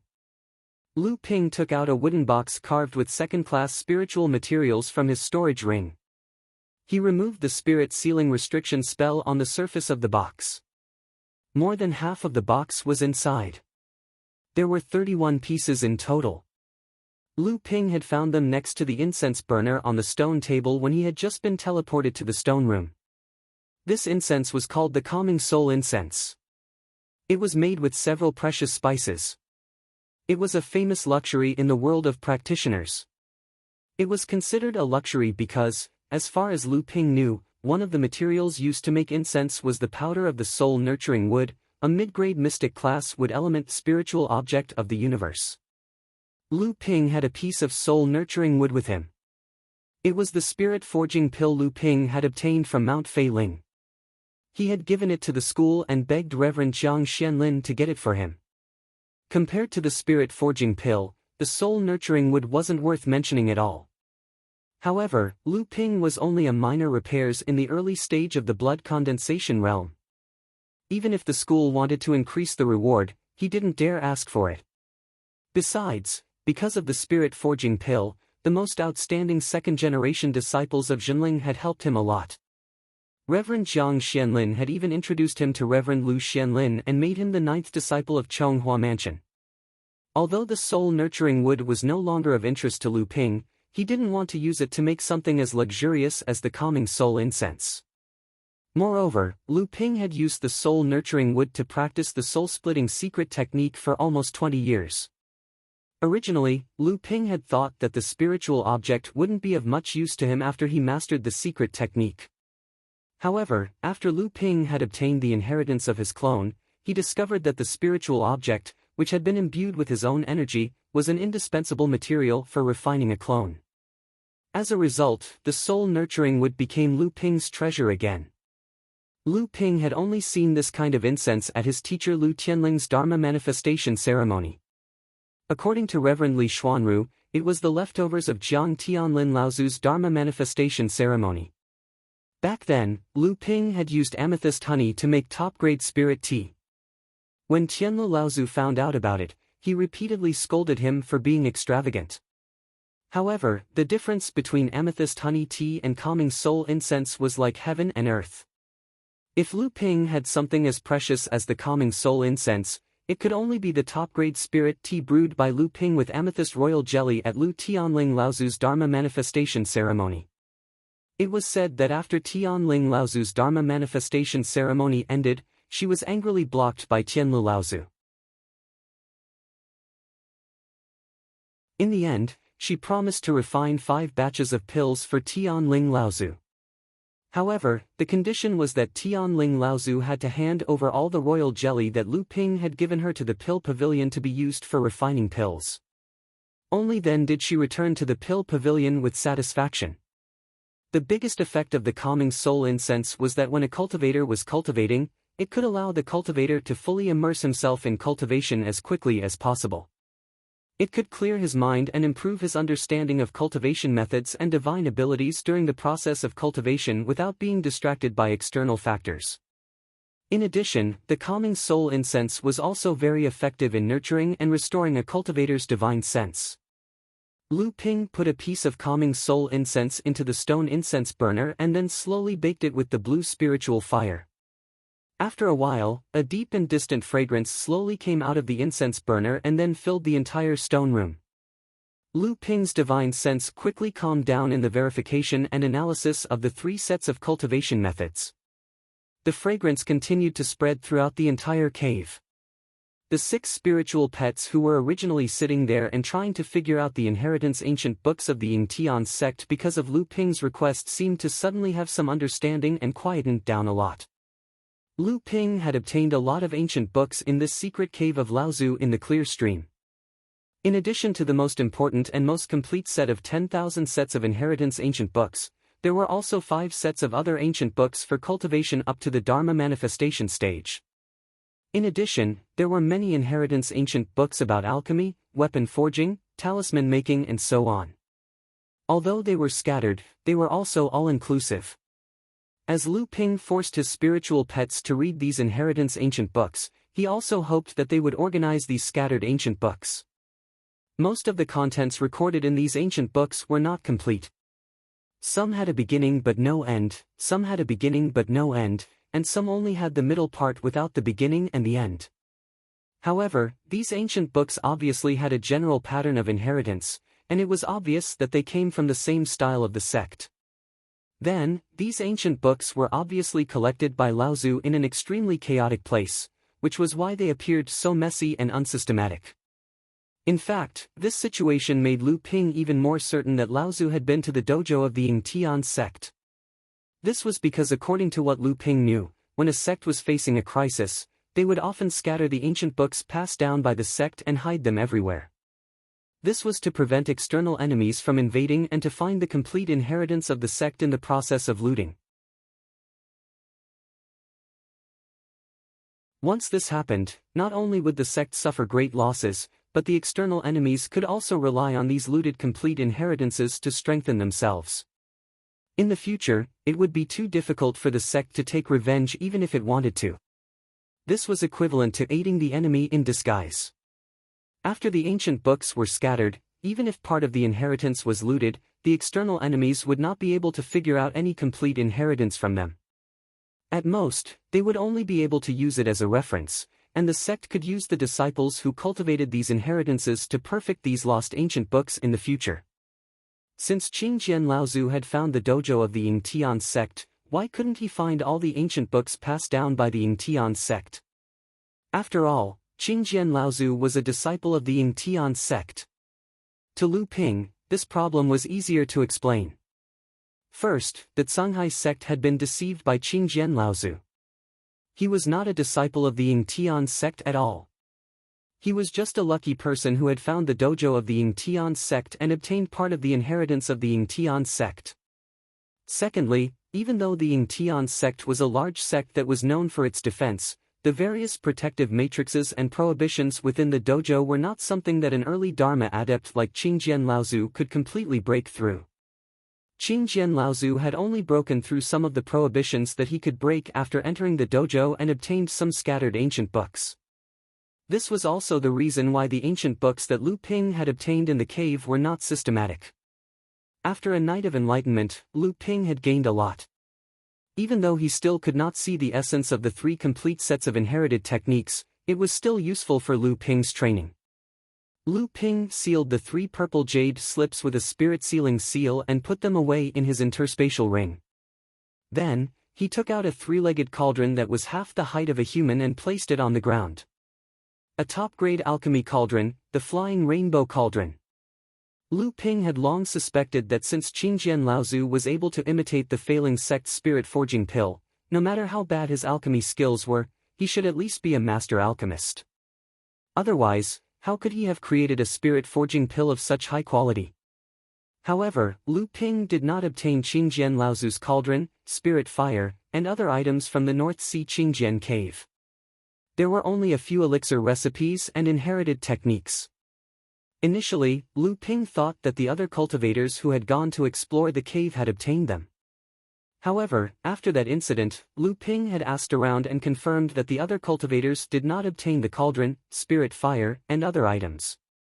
He did not expect that Qingjian Laozu's real alchemy place was in this secret cave. The quality of this flying rainbow cauldron was not inferior to the top-rank cauldron that Lu Ping had once controlled.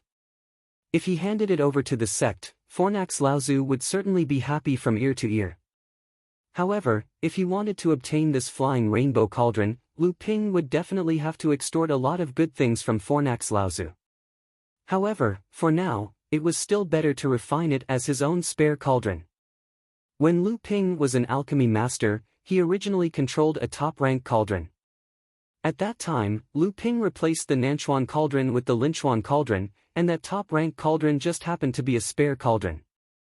However, Jinling had a shortage of cauldrons, and Lu Ping usually did not have any use for that top-rank cauldron. Thus, at the request of Fornax Laozu, he returned the top-rank cauldron back to the Pill Pavilion. Currently, Lu Ping had a magic treasure-level cauldron, the Nanchuan cauldron, but a magic treasure-level cauldron was after all too eye-catching. However, Lu Ping just happened to lack a cauldron that could be used to deceive people. The appearance of this flying rainbow cauldron was just right. After refining the flying rainbow cauldron, Lu Ping flipped his hand and another orange flame appeared. Looking at this flame, Lu Ping shook his head in pity. After all, thousands of years had passed, and the little orange flame, which was originally a heaven-level lower-grade spirit fire, had become a third-grade spirit material due to the gradual loss of spirituality. Although it could still be used to refine pills, the effect would probably not be as good as the blue spirit fire in Lu Ping's hands. There were still some spirit herbs and spirit pills hidden in the pill room of the cave dwelling. However, most of these spirit pills and spirit herbs were not properly stored, so most of them had lost their effectiveness. There were only a few bottles of late core forging realm and manifestation realm spirit pills left. Perhaps it was because they were too valuable that he used a top-grade jade essence bottle and cast a spirit sealing restriction, which was why they did not lose their effectiveness. Just as Lu Ping was preparing to take stock of his other gains and the spoils of war from killing a few cultivators on Frost Island, De Bao excitedly ran into Lu Ping's stone room. The moment he entered the secret room, he shouted, "Boss, boss, there's some progress. We might be able to find the Dao field of Yingtian sect." Although the 6 spirit pets were forced by Lu Ping to read the records of Yingtian sect, these records were scattered and vast, so the 6 of them could only pick the ones that interested them. Samling and Lu Qina were only interested in the growth of their own strength, so they mostly browsed through the jade scrolls that recorded the arts and techniques. Lu Dague, on the other hand, knew that his talent was not high. If he wanted to achieve something in the future, he would have to spend a lot of effort to stabilize his cultivation foundation. Therefore, he mostly studied the records of cultivation methods. De Bao, on the other hand, was different. He had once told Lu Ping that he wanted to appraise all the treasures in the world. Therefore, what he was interested in were all kinds of miscellaneous books in the cultivation world, his travels, and the catalogs of spirit herbs and spirit materials. It was precisely because he had read the most extensive records that he found some clues about Yingtian sect's Dao field from a record that recorded the history of Yingtian sect.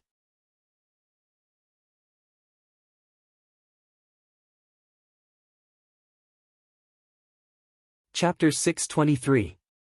The boat transformed into the size of a small boat and traveled against the flow of the river outside the cave. Lu Ping stood at the bow of the boat, and beside him was a plump young man who looked to be about 17 or 18 years old. However, this young man's plump body was holding onto a small head. His pair of small eyes shone brightly as he scanned his surroundings. His too thin yet long mustache stretched outwards, causing him to look very comical. "Boss, do you think that this river is the Ying River?" The young man with the mustache stood behind Lu Ping and asked with a smile. "It's possible. I believe that there will be villages along the river. When the time comes, we can just ask them." The Yingtian sect was very famous in the past. The Ying River goes around the heavenly mountain, so it is called the Yingtian sect. I believe that it should be quite famous. Just as Lu Ping finished speaking, the sound of a fisherman's song could be heard from upstream. The fisherman's song was loud and clear, but it could be heard that the person singing was a young man. Lu Ping and De Bao looked towards the source of the sound. After a while, they saw a young man who looked to be about 14 or 15 years old holding a long pole and pushing a small boat down slowly from upstream. The fisherman's song was sung by this young man. When the young man saw that the boat under Lu Ping and De Bao's feet was able to drift upstream without anyone paddling, he did not show any surprise. Instead, he asked in a loud voice, "Are the two of you immortals who have come to admire the ruins of the Yingtian sect? Why don't you take my small boat?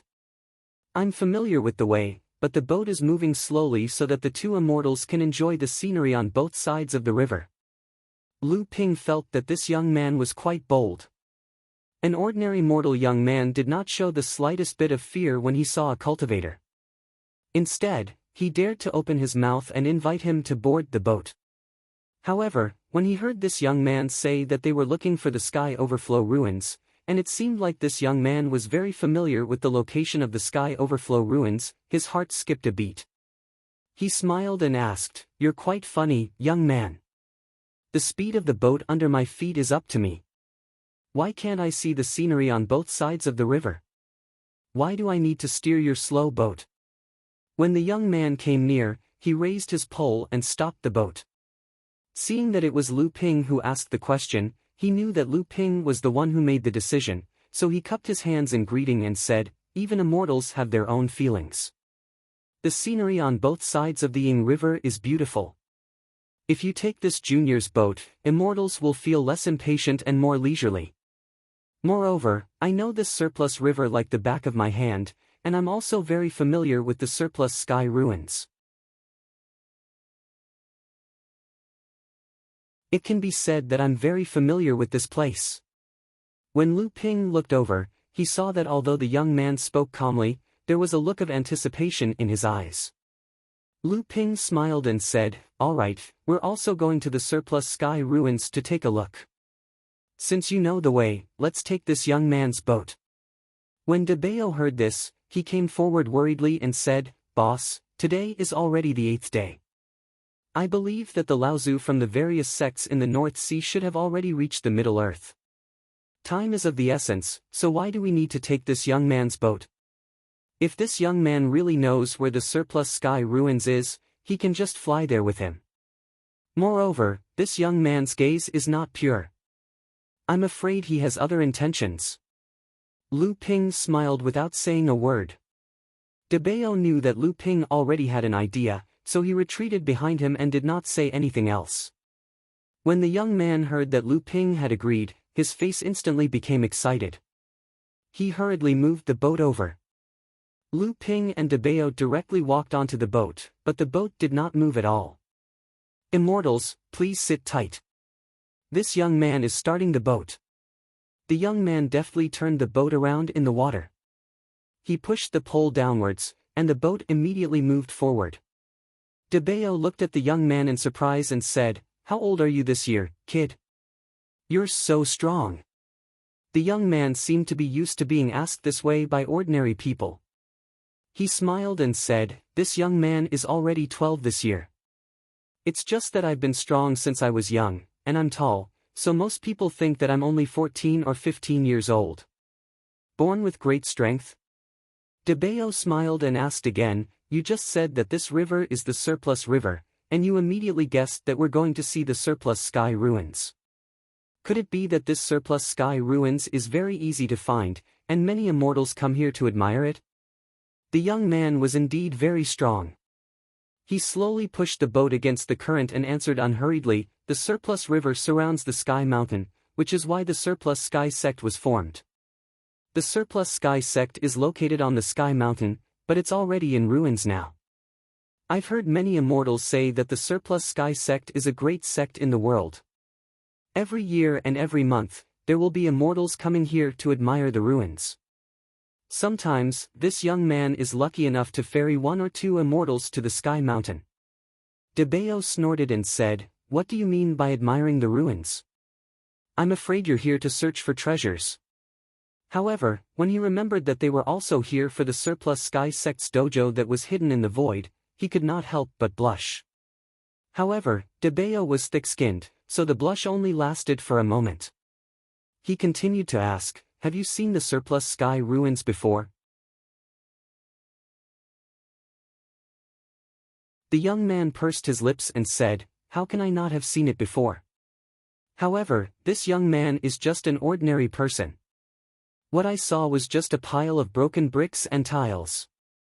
I also find it strange that when immortals come here to admire the ruins, they always look around and even rummage through it, which makes the ruins even more dilapidated. It's as if they're looking for something. You didn't go in and rummage through it?" "No, the ruins on the Sky Mountain are occupied by the immortals of the Surplus River sect, Angshan sect, and Tao Universe sect. The immortals of the 3 sects guard it together." If you want to enter the Sky Mountain, you have to get their permission and hand over some spirit stones. Surplus River Sect? Ingshan Sect? Tao Universe Sect? What sect is that? Is it very powerful? How many Dharma adepts does the sect have, Laozu? When Debao heard this, he was a little surprised and asked a series of questions. However, he saw that the young man had a blank look on his face. He clearly did not know what Debao was asking about, but he still answered anyway. Lu Ping, who was standing at the side, asked, "Did all the cultivators who were sent here hand over spirit stones to go up the mountain?" The young man shook his head and said, "Not really. This young man does not know how they disappeared. They must have used immortal techniques to hide themselves from the immortals guarding the Sky Mountain. Boss, it looks like the cultivators from the 3 sects who guard the surplus sky ruins aren't people with high cultivation. I'm afraid that the ruins weren't forcefully occupied by the 3 sects with formations." Debao said after some thought. Lu Ping nodded and said, "That's normal. Let's not talk about the strength of the 3 sections. If they really surrounded the ruins of the surplus sky sect with a formation and didn't allow anyone to enter or leave as they pleased, they would definitely incur the wrath of the public. Therefore, the cultivators sent by the 3 sects are definitely not people with high cultivation. If they encounter cultivators with low cultivation, they will collect some spirit stones, but cultivators with high cultivation won't care about the spirit stones. Even if there are some who are unwilling to pay, they can just sneak in. I believe the cultivators from the 3 sects will just turn a blind eye to it." At this moment, the voice of the young man on the boat rang out. With a hint of embarrassment, he said, "Immortals, this young man has sent the 2 of you over. I wonder if the 2 of you can give this young man 1 or 2 spirit stones as a reward." Debao said with some displeasure, "You're just a mortal boy, what use do you have for spirit stones? You're just attracting the greed of others. If you run into a cultivator with bad intentions, they'll steal your spirit stones and then casually kill you. Do you think someone will help you? I have a piece of gold here. I'll give it to you when we reach the Sky Mountain. It'll be enough for you to live comfortably for a year without having to walk on the surplus river." When the young man heard what Debao said, he quickly waved his hand and said, "Immortals, please don't be angry. This young man is not greedy. It's just that my mother is bedridden. All the doctors in the surrounding villages have not been able to cure her. The doctors said that perhaps only the immortals of the Surplus River sect can cure her. If we want to ask the immortals of the Surplus River sect to cure my mother, we'll need spirit stones." Debao glanced at Lu Ping. Seeing that he was not concerned about these things, he waved his hand impatiently and said, all right. You're lucky today. 1 or 2 spirit stones are not enough for us. Just row your boat. When we reach the destination, I'll give you 2 spirit stones." The young man was overjoyed and thanked Lu Ping profusely. He used more strength to push the pole in his hand. Even though the boat was going against the current, its speed was not slow. 2 hours later, the young man still had not used up all his strength. His face was slightly red, and his breathing was a little faster. Even though the surplus river flowed through the mountain range, the river's flow was not rapid. Both sides of the river seemed to enter a basin. However, even Lu Ping found it unbelievable that a 12-year-old young man was able to row a 3-person boat against the current for such a long time. With Debao and Lu Ping's foresight, they could tell at a glance that the young man hadn't awakened his bloodline, and there wasn't even a trace of spiritual energy in his body. The fact that he was able to sail against the current for so long was all due to his strong physique and astounding strength. Debao saw the curiosity on Lu Ping's face, so he asked, "Young man, where is your family from? What's your name? Who else is there in your family?" The young man wiped his sweat and took a deep breath. "Immortal, my surname is Du. My family is the Du family village by the Surplus River. My mother is the only one in my family. My father gave me a nickname, Rengui. Later, the teacher in the village gave me a full name, Jalua. My name is Du Jalua." Debao stroked his long beard.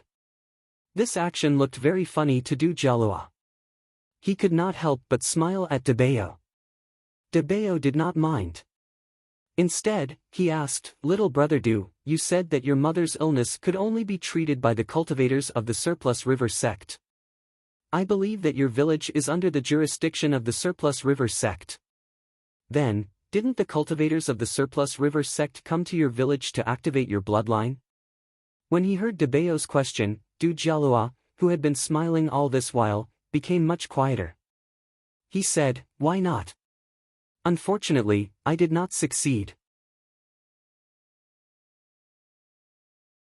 According to the immortals of the Surplus River sect, I sealed the spirituality of my bloodline because my body was too strong.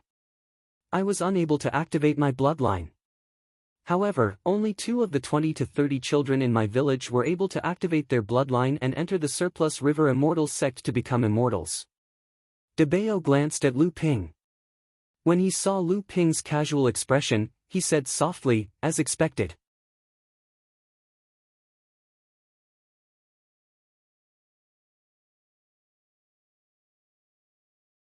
Chapter 624. Debeo glanced at Lu Ping, then turned to Du Jialua and asked, "Brat, did you accidentally eat some kind of treasure when you were young?" Du Jialua revealed a surprised expression and said, "Immortal, you must be joking. How could I have such fortune? Otherwise, I would probably have become an immortal by now. Why would I still need to fish on this river?" Lu Ping, who was listening to the conversation, saw a trace of vigilance in Du Jialua's eyes when he saw the surprise on Du Jialua's face. Lu Ping smiled silently. The small boat followed the flow of the river, and after another hour, a towering lone peak appeared in the distance. Du Jialua used all his strength to push the long pole, and the small boat slid forward for nearly 10 feet.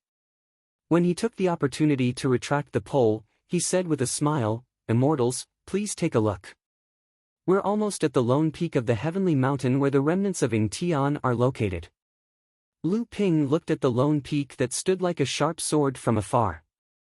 He couldn't help but say curiously, "Eh?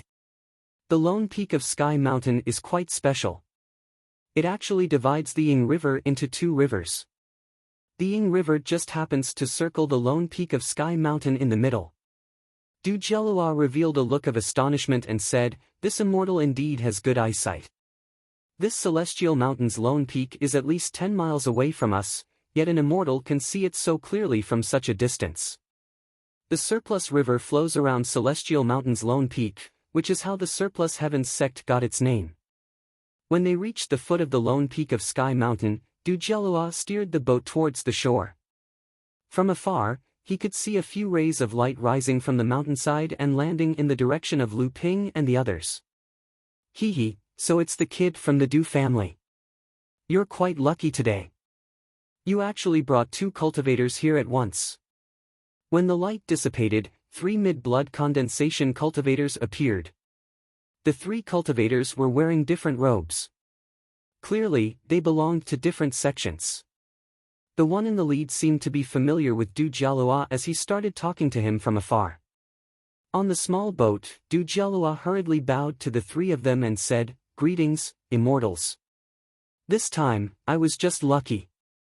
These 2 immortals took pity on me, which was why I was able to board this junior's boat. Otherwise, with the abilities of the immortals, how could I have wasted so much time to get here?" The cultivator in front looked at Lu Ping and Debeo, and his heart sank. He hurriedly bowed and said, "Ing He sect disciple Kai Yun greets the 2 seniors." After he finished speaking, he pointed at the 2 cultivators behind him and said, "These 2 are senior brothers from Ing Shan sect and Dao Universe sect."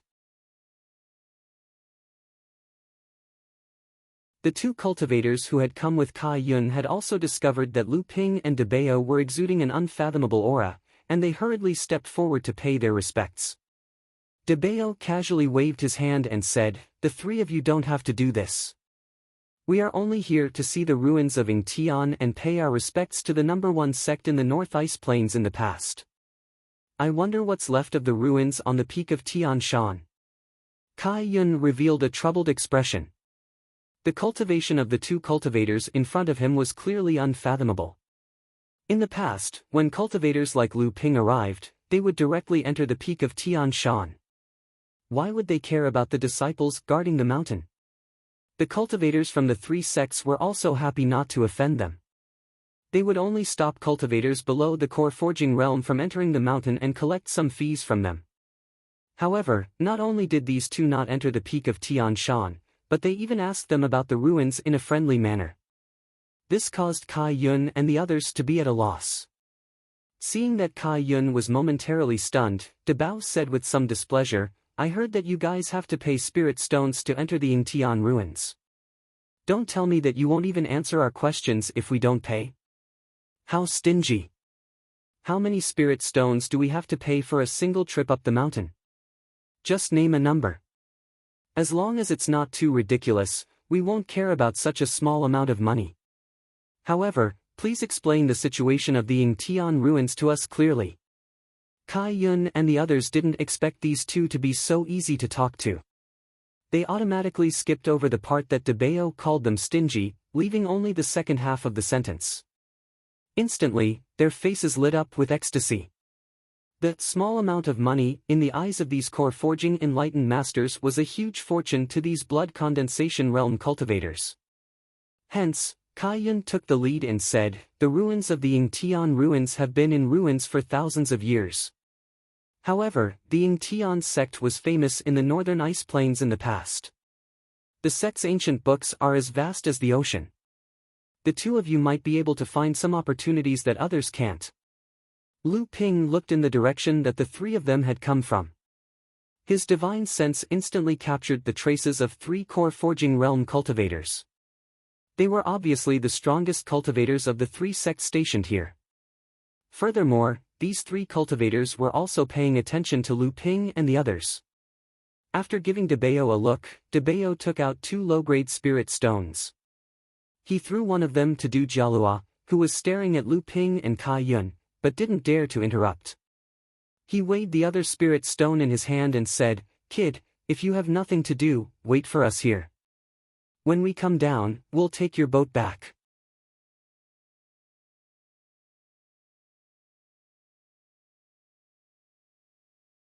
However, other than the broken rocks and tiles that were hidden in the green, there was not even a single carving that could prove that this was the remains of the Yingtian faction. Under the cover of the colorful cloud, De Bao and Lu Ping casually wandered around the lone peak of the heavenly mountain. They reminisced about this large sect that had shaken the northern ice fields thousands of years ago.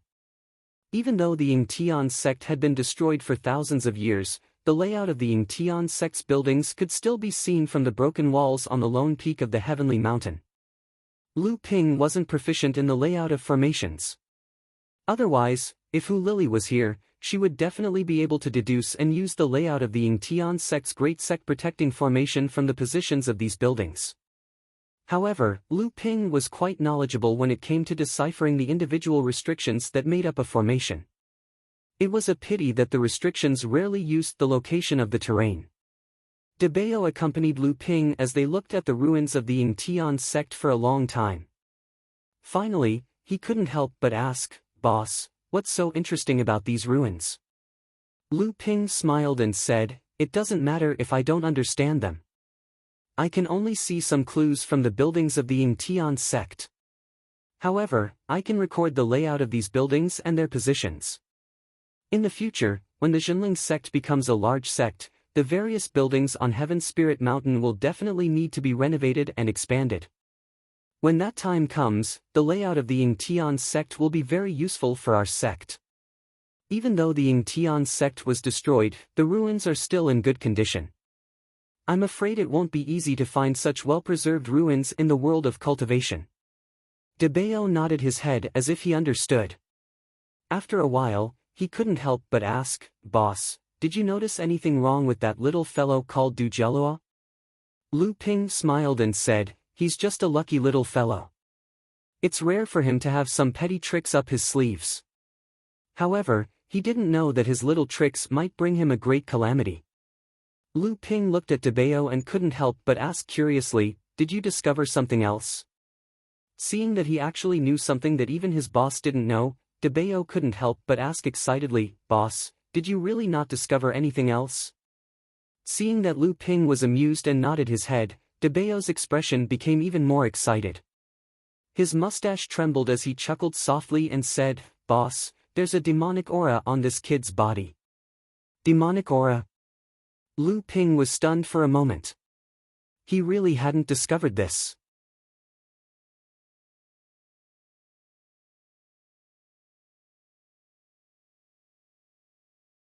Chapter 625.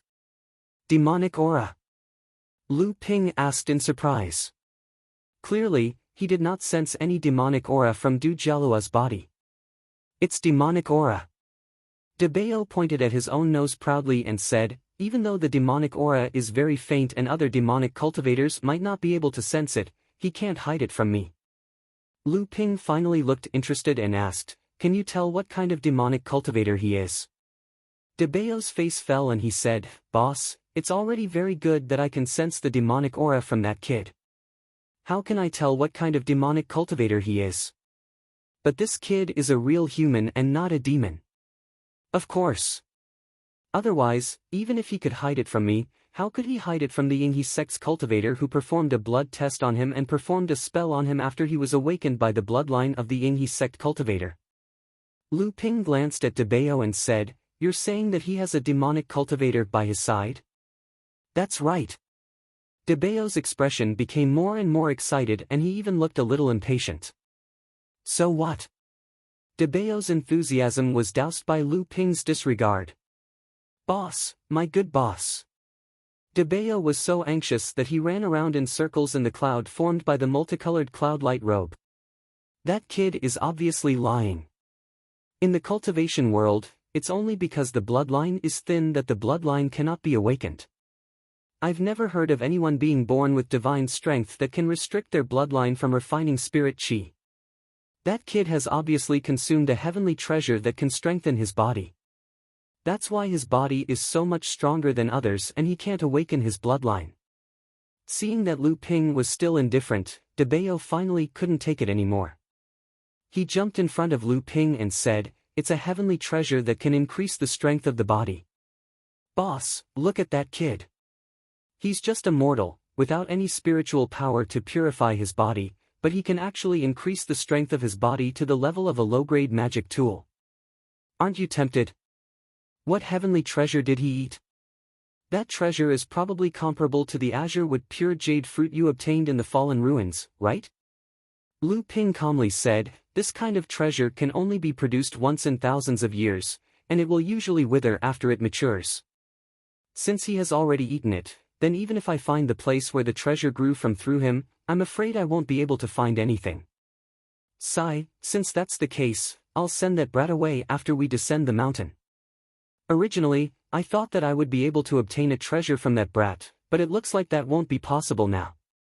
"That's not necessary." DeBayo was a little confused by Lu Ping's words. He asked in confusion, "Boss, then what do you mean?"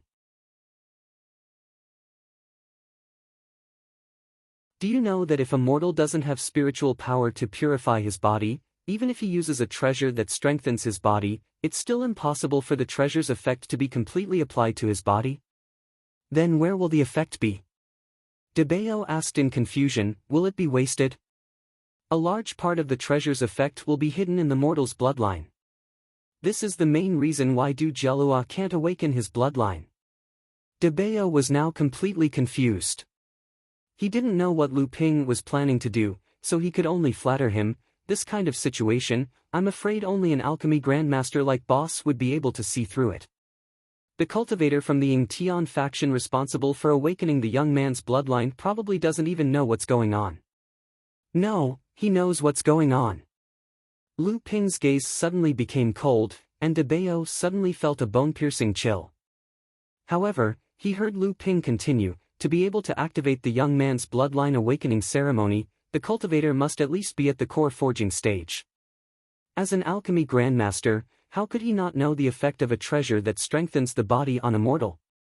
Lu Ping glanced at DeBayo, and his cold gaze caused DeBayo to shiver. Then, he heard Lu Ping continue, "DeBayo, all these years you've been browsing through the human race's ancient books, and your knowledge has increased a lot. However, you're still far from it. In the alchemy world, there's an extremely famous but rarely mentioned pill. I wonder if you've heard of it. De Bao could no longer keep up with Lu Ping's jumping thoughts, so he could only follow Lu Ping's words and ask, "Boss, what pill is it?" "Mortal pill." De Bao instantly felt a wave of cold air penetrate from his spine straight into his head, and it immediately exploded. His brain was filled with ice shards. "Boss, you're talking about that kid?" Lu Ping nodded his head and said, "It's just a mortal spell. It seems like Ying Tian faction has Dharma Laozu in charge, and that kid surnamed Du's bloodline that strengthens the body was discovered by the alchemy grandmasters of Ying Tian faction during the bloodline awakening ceremony. However, they lied to him, saying that it was because of this kid's innate divine strength that caused his bloodline to be unable to communicate with the spirit. I'm afraid that this kid will be refined into a mortal pill by the alchemy grandmasters of Ying Tian faction, and then fed to the sect's Dharma Laozu to strengthen his body and resist the Dharma tribulation." The multicolored robe transformed into a white cloud and slowly floated down from the peak of Heavenly Mountain. For once, De Bao was obedient and quiet. Lu Ping said faintly, "What did you find about the Ying Tian dojo in the records of the history of Ying Tian faction?" De Bao pondered for a moment then answered, "That was a conversation between a disciple of Ying Tian faction and a Laozu. The disciple asked, 'If the sect is in disarray, where can we find the dojo?' That Laozu replied, 'The water of the Ying River comes from the heavens.' Then, the disciple said, 'Good.' Lu Ping nodded his head and said, 'Originally, we were thinking of this Heaven Mountain. This is where the Ying Tian faction used to be, so it is naturally the most likely place to hide the Ying Tian dojo. However, for thousands of years, countless cultivators have used countless methods to search this place, but they have still come up empty-handed. It is obvious that there is no way that the Ying Tian dojo can hide on this Heaven Mountain. Of course, even if it really exists, it is not something we can find. However, I believe that the Ying Tian dojo is not on this Heaven Mountain." This time, De Bao finally caught up with Lu Ping's train of thought. He nodded his head and said, "Boss is right." Then, in the mountain range where the Ying Tian faction used to dominate half of the northern plains, there should be another mountain called Heaven Mountain or something related to Heaven Mountain standing beside the Ying River. Lu Ping put away the multicolored cloud-light robe. Lu Ping and De Bao suddenly appeared at the foot of Heaven Mountain's lone peak under the dumbfounded gazes of the cultivators from the three sections. De Bao stretched out his hand and threw another low-grade spirit stone into Du Jialua's hand. He said, "Hey, kid with the surname Du, have you rested well? If you have, then quickly set sail over there. Let's first circle around this Heaven Mountain." After Lu Ping and Du Jialua left on the small boat, 3 streaks of light descended from the mountainside. The streaks of light faded away, revealing the figures of 3 core forging cultivators. The person in the lead looked at the small boat that was disappearing into the distance. No one knew what he was thinking. Behind him, a cultivator wearing a short-sleeved tight robe asked, "Brother Kai, did you notice anything wrong with those 2? The cultivator in the lead shook his head and said, "Brother Huang, you must be joking. I'm very ashamed. Those 2's strength is far above mine. They easily escaped from my surveillance." Brother Huang smiled and said, "Brother Kai, don't worry about it. There are many high-level cultivators who have infiltrated the Sky Mountain ruins. We don't even know many of them have entered." At this time, another cultivator also said, "Brother Kai, do you think those 2 found something on Heaven Mountain's lone peak?" Brother Kai shook his head and said, "Brother Zhangyu, that's impossible. If they really found something, they wouldn't have left so easily." The 3 of them talked for a while more before Brother Huang and Brother Zhangyu returned to the mountainside. Brother Kai waved his hand and called Kai Yun over. He asked, "That kid hasn't shown any unusual behavior recently, right?" Kai Yun smiled and said, "Third uncle, he's just a lucky mortal." What can he find? He's still doing normal ferrying and fishing. Also, his old mother seems to have fallen ill recently. Many doctors have failed to cure her. The kid is currently earning spirit stones, and it seems he wants to ask our sect's disciples for help. Brother Kai waved his hand and said, just in case, no matter who he asks for help from, go to his house and cure his old mother. Give her some pills to strengthen her body. In the future, when the kid goes missing, go to his house and leave some money for his widowed mother. It can be considered a good reputation for our sect. Kai Yun nodded and said, don't worry, third uncle. Nephew will definitely take care of this matter. Kai Yun hesitated for a moment before asking again, third uncle, what happened to that kid? Is he worth your personal attention? Brother Kai's expression turned serious and he said in a low voice, there are some things that you shouldn't know. You only need to know that our sect's Laozu has personally taken care of this matter. Kai Yun was startled and he lowered his head, not daring to ask any more questions.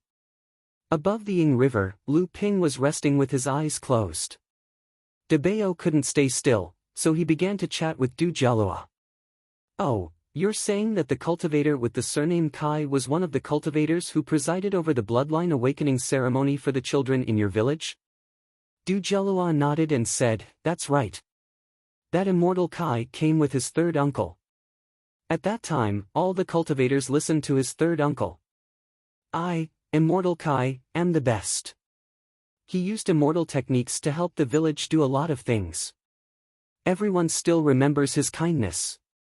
De Bao looked in Lu Ping's direction and saw Lu Ping opening his eyes thoughtfully. He murmured, strange, strange. From what I can see, this Celestial Mountain's peak is already the highest peak in the Yingtian mountain range. Could it be that there is a special peak in the Ying River? Du Jialua blinked and said, Immortal, there is something you don't know. Although this Celestial Mountain's peak is tall, it is not the highest peak in the Yingtian mountain range. Oh? There was a flash of light in Lu Ping's eyes. He smiled gently and said, Celestial Mountain's peak is so tall that it pierces the clouds. With my eyesight, I can see hundreds of miles away. However, I haven't seen a peak taller than Celestial Mountain's peak.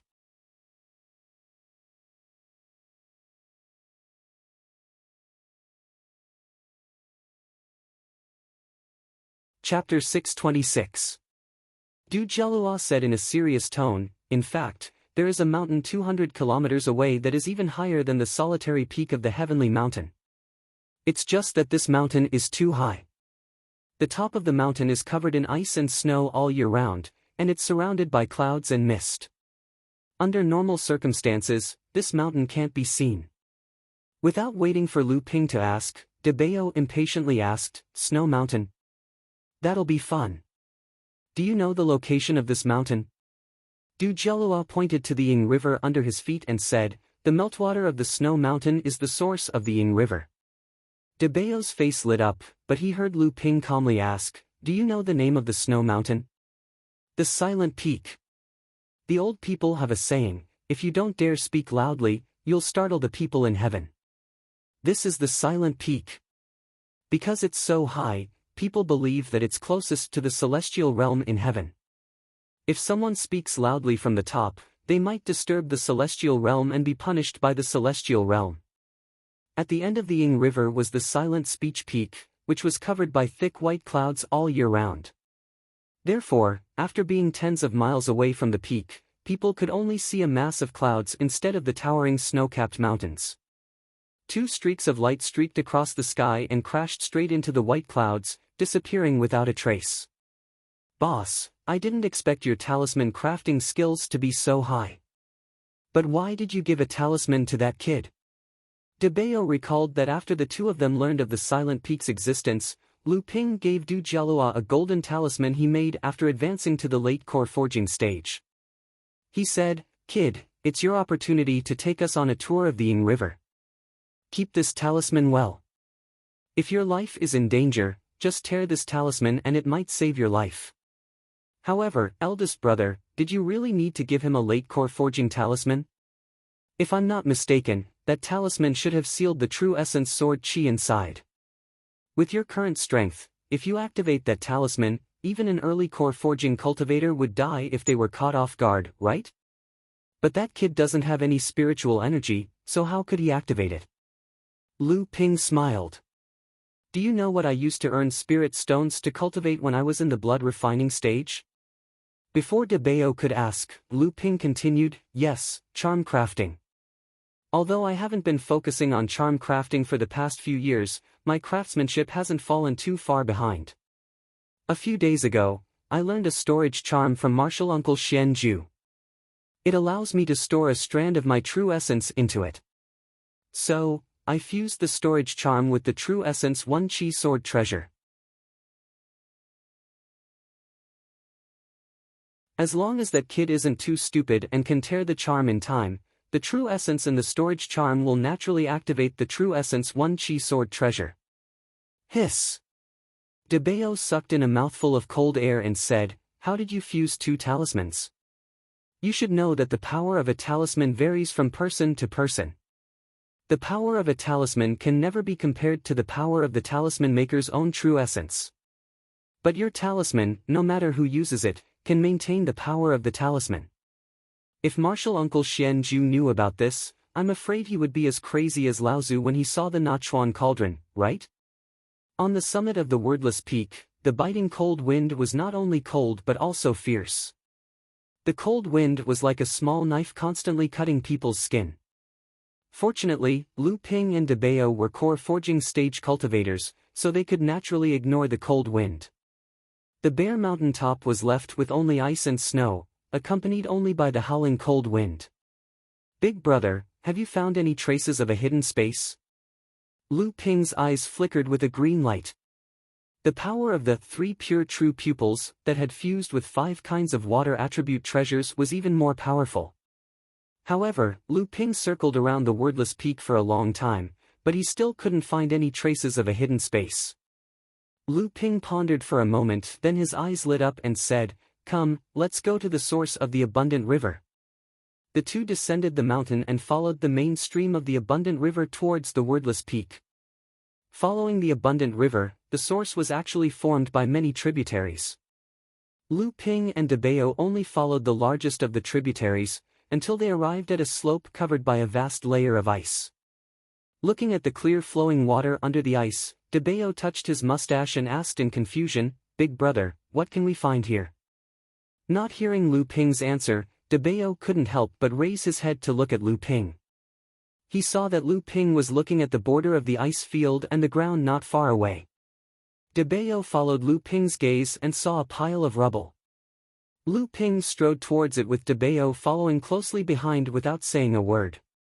When the two got closer, they saw a pile of rubble. It looked like a collapsed temple, but also like an abandoned altar. Lu Ping pointed at the source of the abundant river under the ice. A column of water rose from the ice and fell directly on the pile of rubble. It washed away the rubble and even pushed away the soil by more than a foot. When the column of water disappeared, only a 3-foot-tall stone platform was left on the ground. There might have been some kind of inscription on the stone platform, but it had long since disappeared. However, the stone platform that had just been washed by the abundant river didn't have a single drop of water on it. As expected, there was something fishy.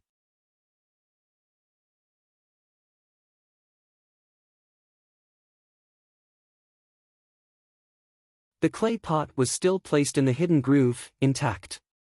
Lu Ping looked at the gradually disappearing lines, and finally, his eyes fixed on the hidden groove where the lines were the most concentrated. DeBeo was at a loss as he watched Lu Ping take the clay pot out of the hidden groove, and then put the clay pot into the water that had melted under the ice to fill it up. Then, he put the clay pot back into the hidden groove. Rumble. Amidst the violent shaking, the lines on the surface of the stone platform appeared again. The water from the clay pot flowed along the mouth of the clay pot, and the fine lines engraved on the stone platform overflowed. Then, it continued to extend along these lines. The stone platform, which was originally unstained by the water from the clay pot, was soon soaked by the water from the clay pot. The stone platform shook more and more violently, and the clay pot placed in the groove suddenly began to rotate. The space at the mouth of the clay pot suddenly began to distort, and DeBeo, who was looking down carefully, jumped back in fright. The range of the spatial distortion gradually expanded, and gradually, it formed a spatial door big enough for a person to enter and exit. Then, the door seemed to have reached its limit and began to shrink again. Lu Ping patted De Bao's shoulder and said, "Hurry up." After speaking, he was the first to jump into the spatial door. De Bao's expression was absent-minded for a moment. When he saw that the door was about to shrink to the point where he could no longer enter, he let out a strange cry, closed his eyes, and jumped in. The spatial door continued to shrink until it became a distorted space again, and then gradually calmed down. However, at this time, there was no longer a gray clay pot on the stone platform, only a bare stone platform that seemed to be wet with dew. From a distance, it looked somewhat strange. In an unknown space, De Bao, who had fallen on his butt, got up from the ground and rubbed his fat butt. He asked Lu Ping, who was standing in front of him, "Boss, is this the Yingtian dojo?" Amidst the colorful flowing lights, Lu Ping sighed and said, "De Bao, I'm afraid we won't have much to gain this time."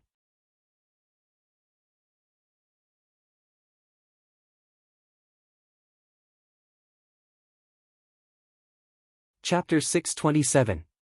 De Bao was still captivated by the colorful scene in front of him. When he heard Lu Ping's words, he asked in confusion, "Boss, why is that?" Lu Ping pointed at the colorful scene and said, "These are the prohibitions of the Yingtian dojo."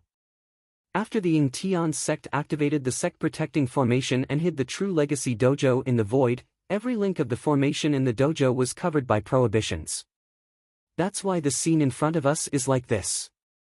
If we want to gain something from this dojo, we have to break the prohibitions covering it one by one. De Bao scratched his head and said, "Boss, although these prohibitions were formed after the sect-protecting formation of the Yingtian sect was activated, and the difficulty of breaking them is extremely high, there are still relatively easy prohibitions that can be broken. Furthermore, you have quite a bit of experience in breaking prohibitions. No matter what, you can't return empty-handed, right?" Lu Ping said impatiently, "Don't forget about Qingjian Laozu. He is Laozu at the early Dharma stage.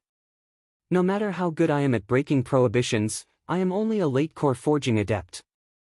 Some of the prohibitions that I can break can be destroyed by Dharma Laozu with brute force. Since Qingjian Laozu is the successor of the Yingtian sect, he must have entered the Yingtian dojo many times. He must have broken all the prohibitions that can be broken and obtained everything that can be obtained. As for the prohibitions that he can't break, I'm afraid we won't be able to break them either." When De Bao heard Lu Ping say this, he looked a little dejected. However, he quickly recovered and said, "The inheritances of the Yingtian sect that we found in the cave must have been obtained by Qingjian Laozu from the Yingtian dojo. No matter what, they are still in our hands. Boss, just the 3 complete sets of inherited techniques in your hands is enough to make this trip worthwhile. No matter what, we still have to come and take a look. At least the spirit herbs in this dojo have been growing for 3,000 to 4,000 years. This space is full of spirit energy, so most of the spirit herbs must have matured. There should be some 3,000-year spirit herbs as well." Looking at the lush spirit herb garden on the ground, Lu Ping, Samling, Lu Qiner, and Lu Dague were all focused on collecting spirit herbs. Only De Bao looked miserably at the colorful prohibitions in the distance. At this moment, De Bao had already sensed the aura of several treasures and pointed them out to Lu Ping one by one. But Lu Ping could only sigh helplessly as he looked at the buildings that were covered by the prohibitions. The treasures were right in front of him, but he could not obtain them. To De Bao, this was undoubtedly a form of torture. The absent-minded De Bao quickly tore off 4 to 5 stalks of 1,000-year spirit herbs.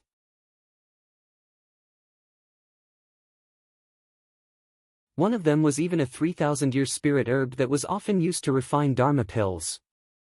Lu Ping was instantly enraged and scolded, "De Bao, what are you doing?" Lu Qiner was also someone who could not sit still. Seeing that Lu Ping was angry at De Bao, she immediately walked over to De Bao with a smile and tried to pull his mustache.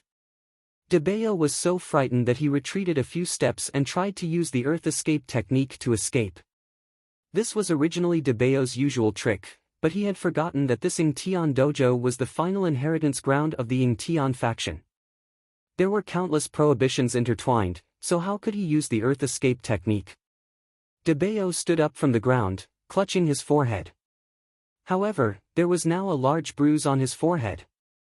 Lu Qin couldn't help but laugh at this sight. At this time, Debeo could not care less about the pain on his head. Instead, he excitedly said to Lu Ping, "Boss, I found something. The soil here is mixed with the growing soil." Lu Ping rolled his eyes at him and said, "You don't have to say that. Otherwise, how could the spirit herbs grow so luxuriantly here without any supervision? Even if the spirit qi in this dojo was abundant, such a situation would not occur." Debeo chuckled and suddenly condensed a ball of yellow true essence in his hands. Then, with a flip of his hands, the true essence scattered evenly like raindrops into an area with a radius of nearly 200 feet. Then, with a solemn expression, Debeo placed one of his palms on the ground, as if he was feeling something.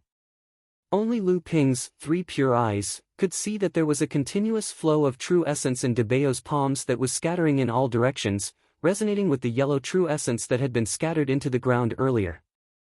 After about the time it took to drink half a cup of tea, Debeo suddenly let out a low shout and slowly lifted his palms from the ground. Looking at the strenuous expression on Debeo's face, it was as if this hand was lifting a huge rock. The yellow true essence in an area with a radius of nearly 200 feet constantly converged towards Debeo's raised palms. At the same time, along with the true essence, there were also wisps of smoke and dust. Only Lu Ping could vaguely see these tiny wisps of dust with the help of his 3 pure eyes. Hundreds of wisps of dust gradually converged under Debeo's palms. First, it was the size of a bean, then it gradually grew to the size of a finger, then it gradually grew to the size of an egg, and finally, it grew to the size of half a fist. At this time, Lu Ping could no longer see the wisps of dust carried by the returning true essence. The half-fist-sized wisps of dust gradually condensed and shrank back to the size of a finger. Impressively, it was a small piece of growing soil. Debeo proudly handed this small piece of growing soil to Lu Ping.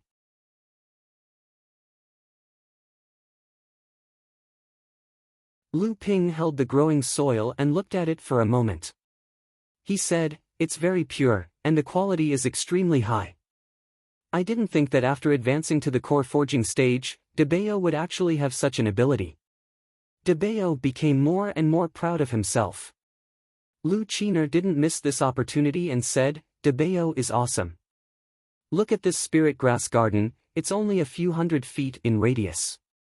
Quickly condense a few more pieces of growing soil." When Debeo heard this, his complexion suddenly collapsed. Condensing the growing soil was an innate ability that he had obtained after advancing to the core forging stage. However, every time he used this innate ability, it would almost consume all of Debeo's true essence. How could he have any spare energy to use it a second time? Debeo looked at Lu Ping with a pleading gaze. He saw that Lu Ping had taken out a jade crystal bottle and said, "Inside this bottle is a amethyst vitality augmenting pill.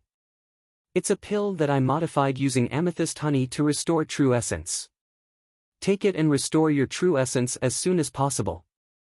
Since it's impossible for us to have too many harvests, then we must refine all of the growing soil in this spirit grass garden." Debeo pitifully took the jade crystal bottle from Lu Ping's hands. Seeing Lu Ping's stone-hearted expression, he could only sigh. He poured out a sweet and fragrant pill from the jade crystal bottle, swallowed it, and began to refine it. In the blink of an eye, Lu Ping and the others had stayed in the Yingtian dojo for 2 days. During these 2 days, Debeo once again displayed his innate ability, condensing a second piece of growing soil the size of a thumb, and gave it to Lu Ping.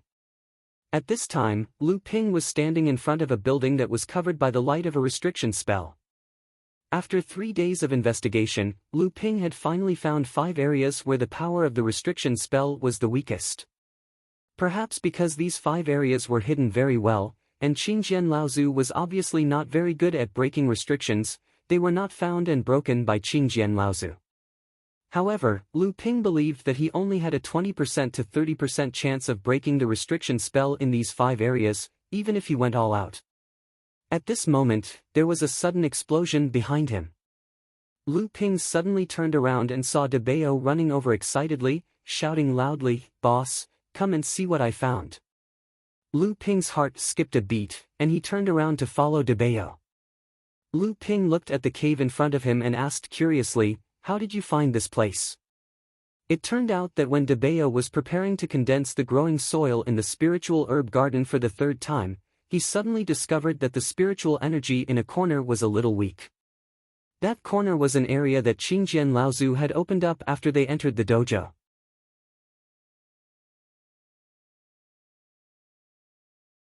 Lu Ping originally thought that even if there were treasures there, they would have already been plundered by Qingjian Laozu, so he did not carefully investigate it. Unexpectedly, Debeo found some clues here. When Lu Ping arrived, Samling and Lu Qiner had already worked together to break the restriction spell at the entrance of the cave. The structure of this restriction spell was relatively simple, and it was not connected to the other restrictions.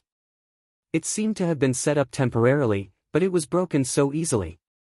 A familiar spiritual energy fluctuation came from the cave. Lu Ping was surprised with a trace of disappointment, and he said, "A spirit stone vein? I didn't expect a spirit stone vein to move into this Ingtian dojo, but we can't take this vein away." Debeo was most fond of treasures that contained spiritual energy, such as spirit stones. After Lu Ping confirmed that this was a spirit stone vein, he could not wait any longer and said, "Boss, let's go down and take a look first."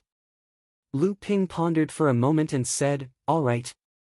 Spirit stone veins could be regenerated, but the regeneration period was extremely long. 3,000 to 4,000 years would be enough for this spirit stone vein to return to its original state. Lu Ping and his 6 spiritual pets worked together. 2 hours later, they looked at the small pile of spirit stones in front of them. Lu Ping took out the few high-grade spirit stones and said, "Looks like this is a medium-sized spirit stone vein." Although the ratio of high-grade spirit stones is not as good as the one on Frost Island, it's still not bad. Unfortunately, if Guotianshan Laozu also came to the Middle Earth, with his current ability to move mountains and fill seas, he could work together with Jiang Tianlin Laozu and senior uncle Shenchen, who is a formation grandmaster.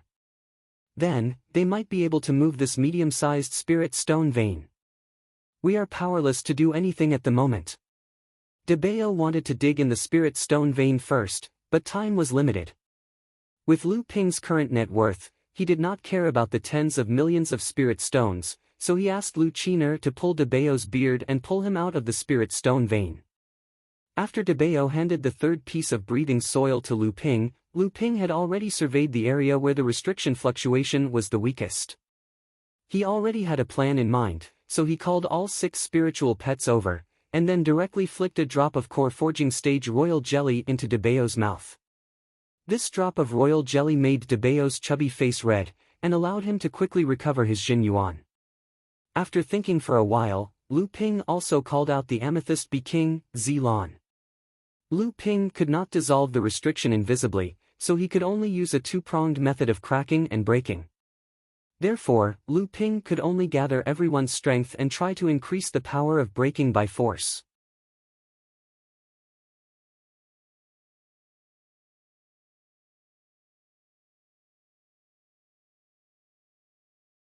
Chapter 628.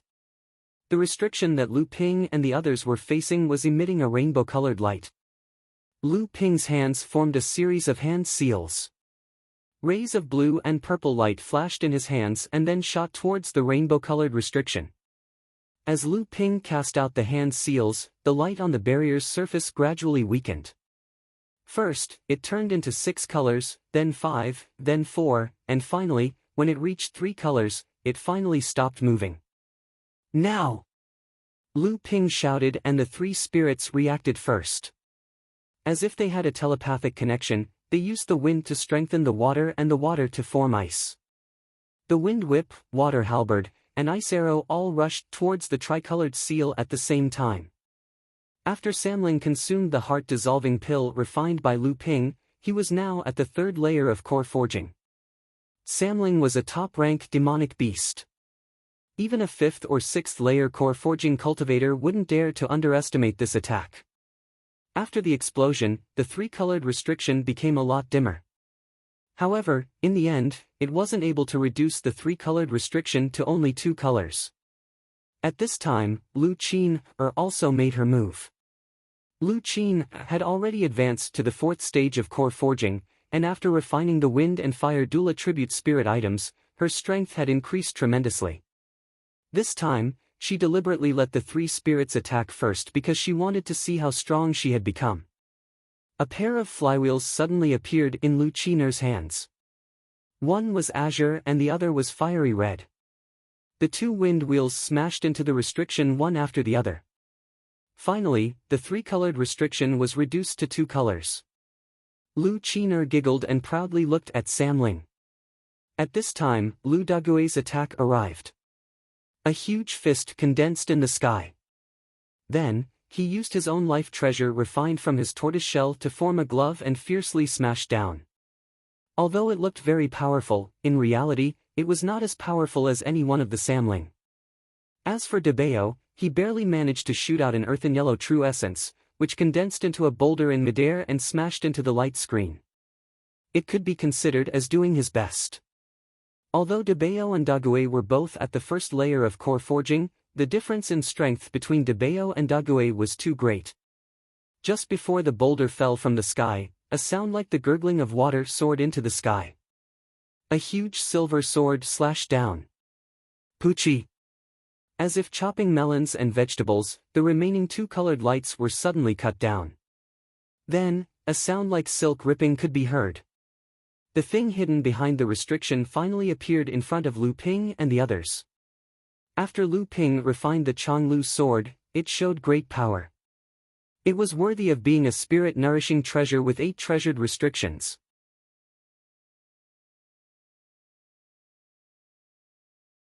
Its power was many times more tyrannical than the golden scale sword. With just one strike, it completely broke the restriction. Unfortunately, the Changlu sword and the thin water sword formed a set of dual flying swords. This was the only way to display the true power of the Changlu sword. Now, Lu Ping could only use the Changlu sword as a single sword. Although its power was still tyrannical, it was not able to display the full potential of the Changlu sword. Lu Ping had a strange expression as he looked at the bronze furnace in front of him. Was this another incense burner? Compared to the small stone cauldron Lu Ping found in the stone room that was used to control the cave dwelling's array formation, this copper cauldron was much bigger. But Lu Ping didn't know why this incense cauldron was placed here. When Lu Ping opened the incense burner, he was a little surprised. The incense burner was made from a spirit material called fiery wind copper. Although the fiery wind copper was not as precious as the 1000 sand copper, it was still a common material used to forge high-grade cauldrons and mystic instruments. But in Ing Tian's sect, it was forged into an incense burner. There was still a large amount of incense left in the incense burner. Lu Ping picked it up and sniffed it. He found that it was a large amount of soul-calming incense. Although soul-calming incense was not as expensive as soul-calming incense, it was still a consumable used by high-grade cultivators to aid their cultivation. Lu Ping had seen this incense in Lu Tianling's Chonghua Palace before, but that was after Lu Tianling and Laozu entered the transcendent stage. Lu Ping held the incense burner in his hand and looked at it. He found that there was a drawer-like object at the bottom of each of the 4 sides of the incense burner. Lu Ping's eyes lit up and he opened the first drawer expectantly. There were 25 pieces of soul-calming incense neatly arranged inside. Although there were not many of them, each of them was very heavy. After igniting them, they could burn for 7 days. They were suitable for a cultivator to use during a long period of seclusion. Lu Ping opened the second drawer and saw a total of 20 pieces of calming soul incense. However, these 20 incense sticks were much larger than the 30 he had before. Each incense stick could burn for 7 days. Obviously, they were also prepared for long-term closed-door cultivation. Lu Ping opened the second drawer and saw 20 pieces of calming soul incense. Lu Ping looked at the third drawer expectantly. Among the precious spices commonly used in the cultivation world, the soul-calming incense and soul-nurturing incense were the most famous. Among the 3, the soul-calming incense was the least effective. The soul-calming incense was a notch better than the soul-calming incense. The most valuable was the soul-nurturing incense.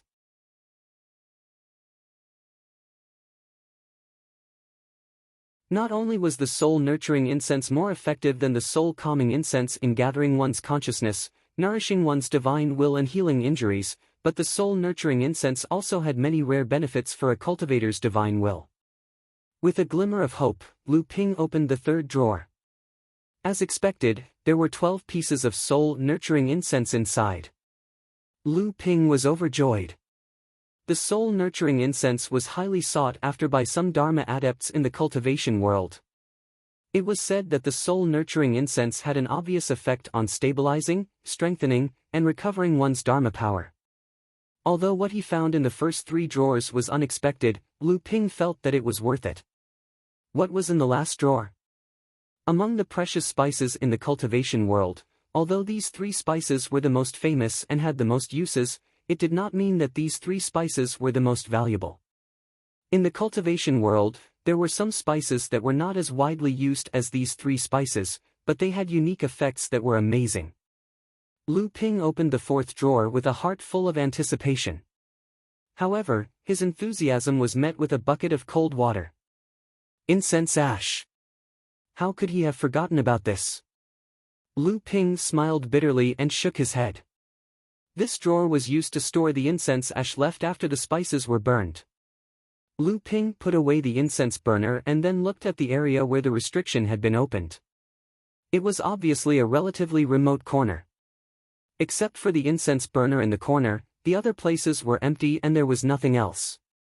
No wonder the restriction here was the weakest. The 6 spiritual pets, who had launched their strongest attacks, rested for a moment to recover the inner yuan in their bodies. Then, they followed Lu Ping to the second restriction that looked weaker. This time, Lu Ping had only broken 3 of the colorful restrictions. Samling and Lu Qiner had only broken 1 when they joined forces. The remaining Debao, Dagui, and the amethyst wasp king Zilon had only barely destroyed half of the colorful lights. However, what surprised Lu Ping and the others was that the 49 stingers sent out by the amethyst wasp king Zilon had a special effect on breaking restrictions. The half of the light that the 3 of them had destroyed was mostly thanks to Zilon. Unfortunately, the amethyst wasp king's cultivation was too low. It was not even comparable to Debao. Otherwise, Zilon might have become Lu Ping's secret weapon to break the restriction of Yingtian Dojo. However, this was already enough. The long stream sword once again turned into a gurgling stream of water, and then into a monstrous wave that surged into the sky.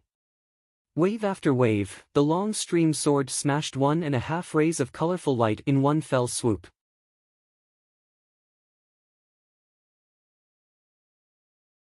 Then, the landslide sword fell with the force of a thunderbolt, smashing the last ray of colorful light until it was on the verge of collapse. This was not the end of it. Before the Chonglu sword could be retracted, the golden scale sword had already streaked across the sky with a golden shadow, becoming the last straw that crushed the restriction. After the restriction was broken, Lu Ping shouted, "Oh no!" It turned out that Lu Ping did not know the depth of the restriction's protection just now. After breaking the last colorful light restriction, the golden scale sword did not stop. It passed through the restriction and smashed a house that was protected by the restriction into pieces. The moment the restriction was broken, there was a loud bang, and the house became a pile of ruins. Lu Ping looked at the several jade slips that had been smashed by the sword qi in the ruins. He did not know how many inheritances could not be obtained because of this sword. Lu Ping and the 7 pets dug through the ruins and found a total of 58 jade slips. Among them, 27 were directly shattered by Lu Ping's sword qi or were smashed when the house collapsed. The remaining 31 jade slips were intact. Similar to the inheritance of the Yingtian faction found in Laozu's cave abode in the clear stream, the contents of the inheritance in these 31 jade slips were more extensive. It involved cultivation, magic arts, secret techniques, alchemy, weapon refinement, talisman making, puppet making, and many other aspects. However, each aspect was only a part, and the contents were not complete. It was obvious that there were other places of inheritance. Only by gathering all these jade slips together and sorting them out would one be able to obtain the complete inheritance. Looking at the 27 jade slips that had shattered on the ground, Lu Ping sighed. He did not know if the contents of these shattered jade slips were important or if they would have a great impact on the complete inheritance system of the Yingtian faction. Not bothering to browse through the contents of the inheritance jade slips that he had obtained, Lu Ping hurriedly walked towards the next location. This time, while Lu Ping was breaking the restriction, he discovered that this restriction could actually borrow the power of ice from the entire Yingtian faction's formation. Lu Ping immediately activated the red spirit flame. Under the activation of Lu Ping's True Yuan, the earth high-grade spiritual fire of heaven and earth suddenly exploded into a ball of red light. Under Lu Ping's control, the red light transformed into a strange burning dragon. It circled around the restriction that was emitting the power of ice. After roasting it for half a day, the restriction was finally completely broken. In the grassland behind the restriction, De Bayo dug out 3 jade boxes that had the spirit sealing talisman stuck on them. However, he did not find anything else after that.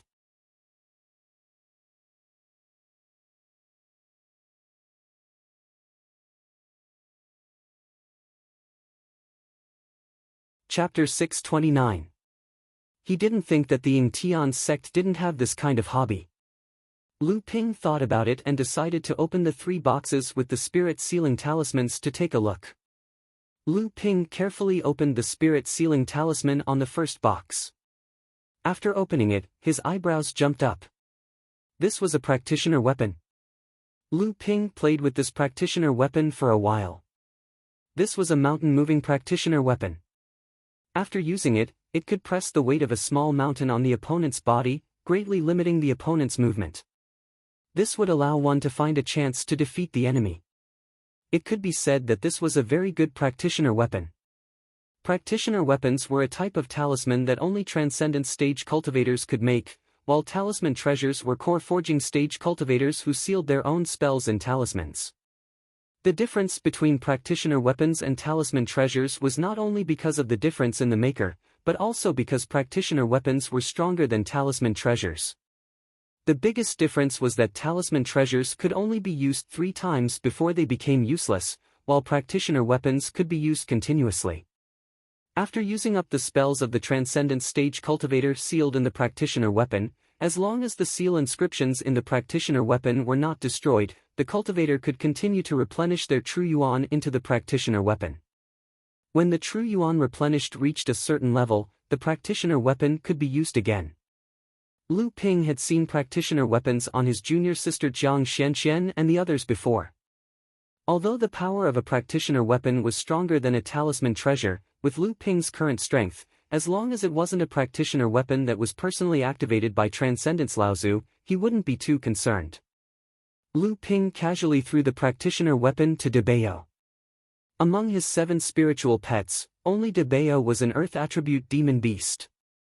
Naturally, this practitioner weapon would be able to display its greatest power in his hands. De Bayo danced with joy as he held the practitioner weapon in his hand. Now, among the spiritual pets under Lu Ping, except for De Bayo, the others already had their own natal magic weapons. Although De Bayo had quite a few low-grade magic treasures that Lu Ping had discarded in the past, and some were spoils of war, he had followed Lu Ping for the longest time, so his vision and experience were naturally not low. How could ordinary magic treasures catch his eye? Thus, he wanted to beg Lu Ping to find a superior spiritual material for him and refine a most suitable natal magic treasure.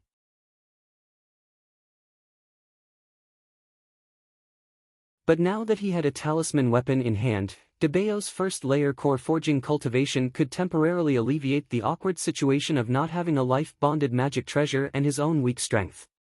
When the second box was opened, Lu Ping's eyes lit up, and a trace of joy quietly crept up his brows. Restriction-breaking talisman. Lu Ping was feeling extremely regretful because he couldn't break the tyrannical restriction in the Yingtian dojo. Countless treasures were right in front of him, but he couldn't get his hands on them. He didn't expect that a restriction-breaking talisman would immediately appear in front of Lu Ping. Lu Ping had also obtained a restriction-breaking talisman from the auction, but it was the lowest kind of restriction-breaking talisman. At that time, Lu Ping only used it to open the seal of the mysterious purple jade slip that he obtained from Fei Ling Island. This restriction-breaking talisman was emitting 5 colors, and it was unknown how many levels higher than the talisman that Lu Ping had seen before. With this talisman in hand, Lu Ping was confident that he could break the restriction that he had previously sighed at. Perhaps, he would be able to obtain some surprising harvest from it. What would be in the third box? Counting one's own harvest was undoubtedly an exciting thing, not to mention that when these harvests were obtained, there was more or less a lot of suspense mixed in. Lu Ping looked at the 7-colored talisman in the box in disbelief. The 7-colored restriction-breaking talisman was said to be a top-grade talisman that could be broken by any cultivator, as long as it wasn't a spirit transformation realm expert that had reached the true spirit realm. If De Bao's previous statement that Xianju Daoist had heard that Lu Ping had fused the storage talisman with the talisman treasure, greatly increasing the talisman treasure's power, then if Lu Ping had given this 7-colored restriction-breaking talisman to Xianju Daoist, then not only would Xianju Daoist be killed, but the pavilion master of the Zhenling Talisman Pavilion, Tian Shuelaozu, would also be killed. He never thought that the Ying Tian sect would have this kind of talisman passed down. The inheritance of a large sect with a long history was truly not a small matter. Lu Ping placed the 2 talismans back into the box. Then, he carefully stuck the spirit sealing talisman on the box and solemnly placed the 2 boxes back into his storage ring. The 4th 7-colored restriction was becoming more and more difficult to break. Lu Ping used all the seals he knew to break restrictions to the extreme, but his cultivation limited the power of the restriction.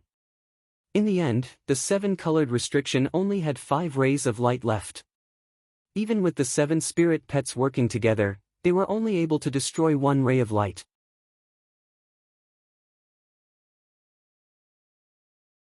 Of the remaining 4 rays of light, 2 were destroyed by Lu Ping's flowing sword and golden scale sword. Then, the landslide came crashing down and destroyed another half-ray of light. Just when De Bao and the others were feeling a little discouraged, they saw a sudden clap of thunder above Lu Ping's head. A thunderbolt fell down and shattered the remaining half-ray of light in one fell swoop. De Bao cheered and was the first to run into the place that was previously sealed by the restriction. However, after a moment, De Bao walked out dejectedly. He looked at Lu Ping bitterly and said, "Boss, go in and take a look. All the good stuff has been turned into charcoal by your thunderbolt." Lu Ping scolded in annoyance, but he still walked in. This was a half-buried building.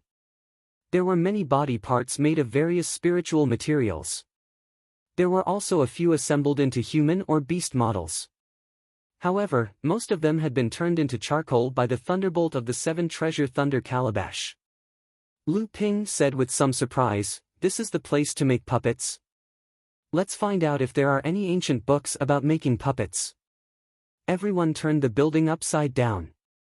They almost broke every brick to see if there was anything hidden in the hollow bricks. Unfortunately, they still found nothing. Dugue, on the other hand, found a small, but complete puppet from a pile of broken puppet limbs. Lu Ping took the puppet and carefully examined it. He said with some surprise, "This puppet is made of second-class mutated spiritual materials. It seems the quality is quite good. No wonder it was intact after the thunderbolt. I don't know what use this puppet has." Lu Ping touched the back of the puppet's head and opened a hidden groove. He smiled and said, "It really is good. It actually needs a high-grade spirit stone to activate. Its power is no less than that of a core forging cultivator." As he spoke, he placed a high-grade spirit stone into the hidden groove. Following a series of creaking sounds, the puppet's body transformed into a 3-foot-tall silver pony. Surprisingly, there was a half-foot-long horn on the top of the pony's head. Because the puppet had not been refined, after Lu Ping used a high-grade spirit stone to activate it, the single-horned pony began to run around the house. Lu Ping thought for a moment and turned to look at the amethyst wasp queen. He saw the petite amethyst wasp queen Zilan flying out from a pile of rubble with a dusty face. In her hands was a book that was half the size of her. Lu Ping looked at the book in her arms and was happy. He smiled and said, "Little Zilan, how did you get yourself into such a mess? However, after the purple crystal bee king flew out from the rubble, its eyes were immediately attracted by the single-horned horse that was running around in circles. With a cheer, it threw the big book in its arms to Lu Ping and landed on the horse.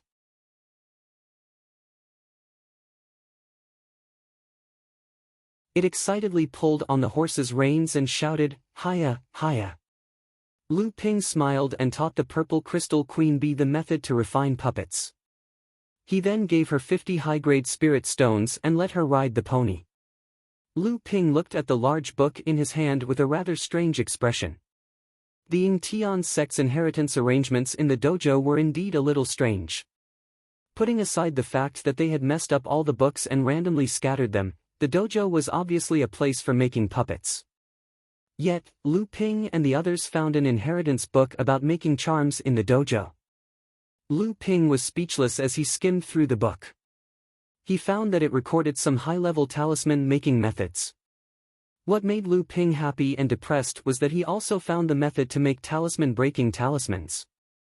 Moreover, the inheritance of this talisman-making method was considered common among the big sects in the world of practice. Only those big sects with a long history would have the inheritance of a 5-colored talisman-breaking talisman.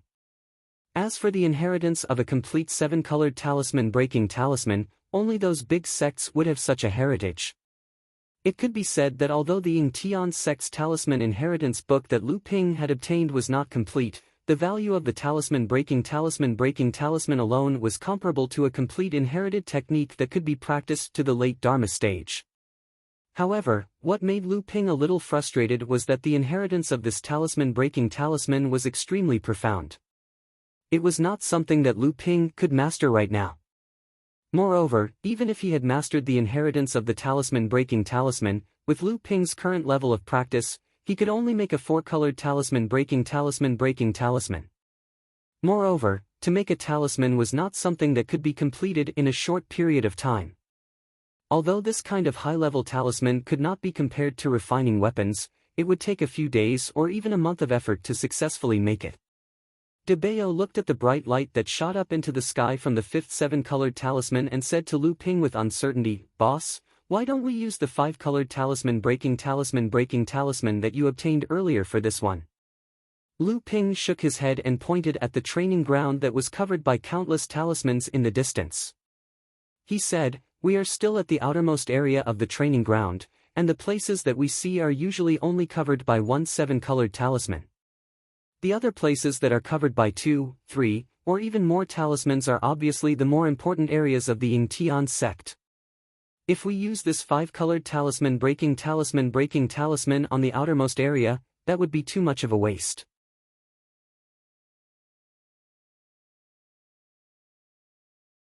De Bayo said with some disbelief, "No way, boss. You still want to go further in? That place is not like the outer areas that are just waiting for us to break the talismans. The talismans in that area are very complicated, and if we move one part, we might be attacked by the formation." You're tuning into the Passion Pages YouTube channel.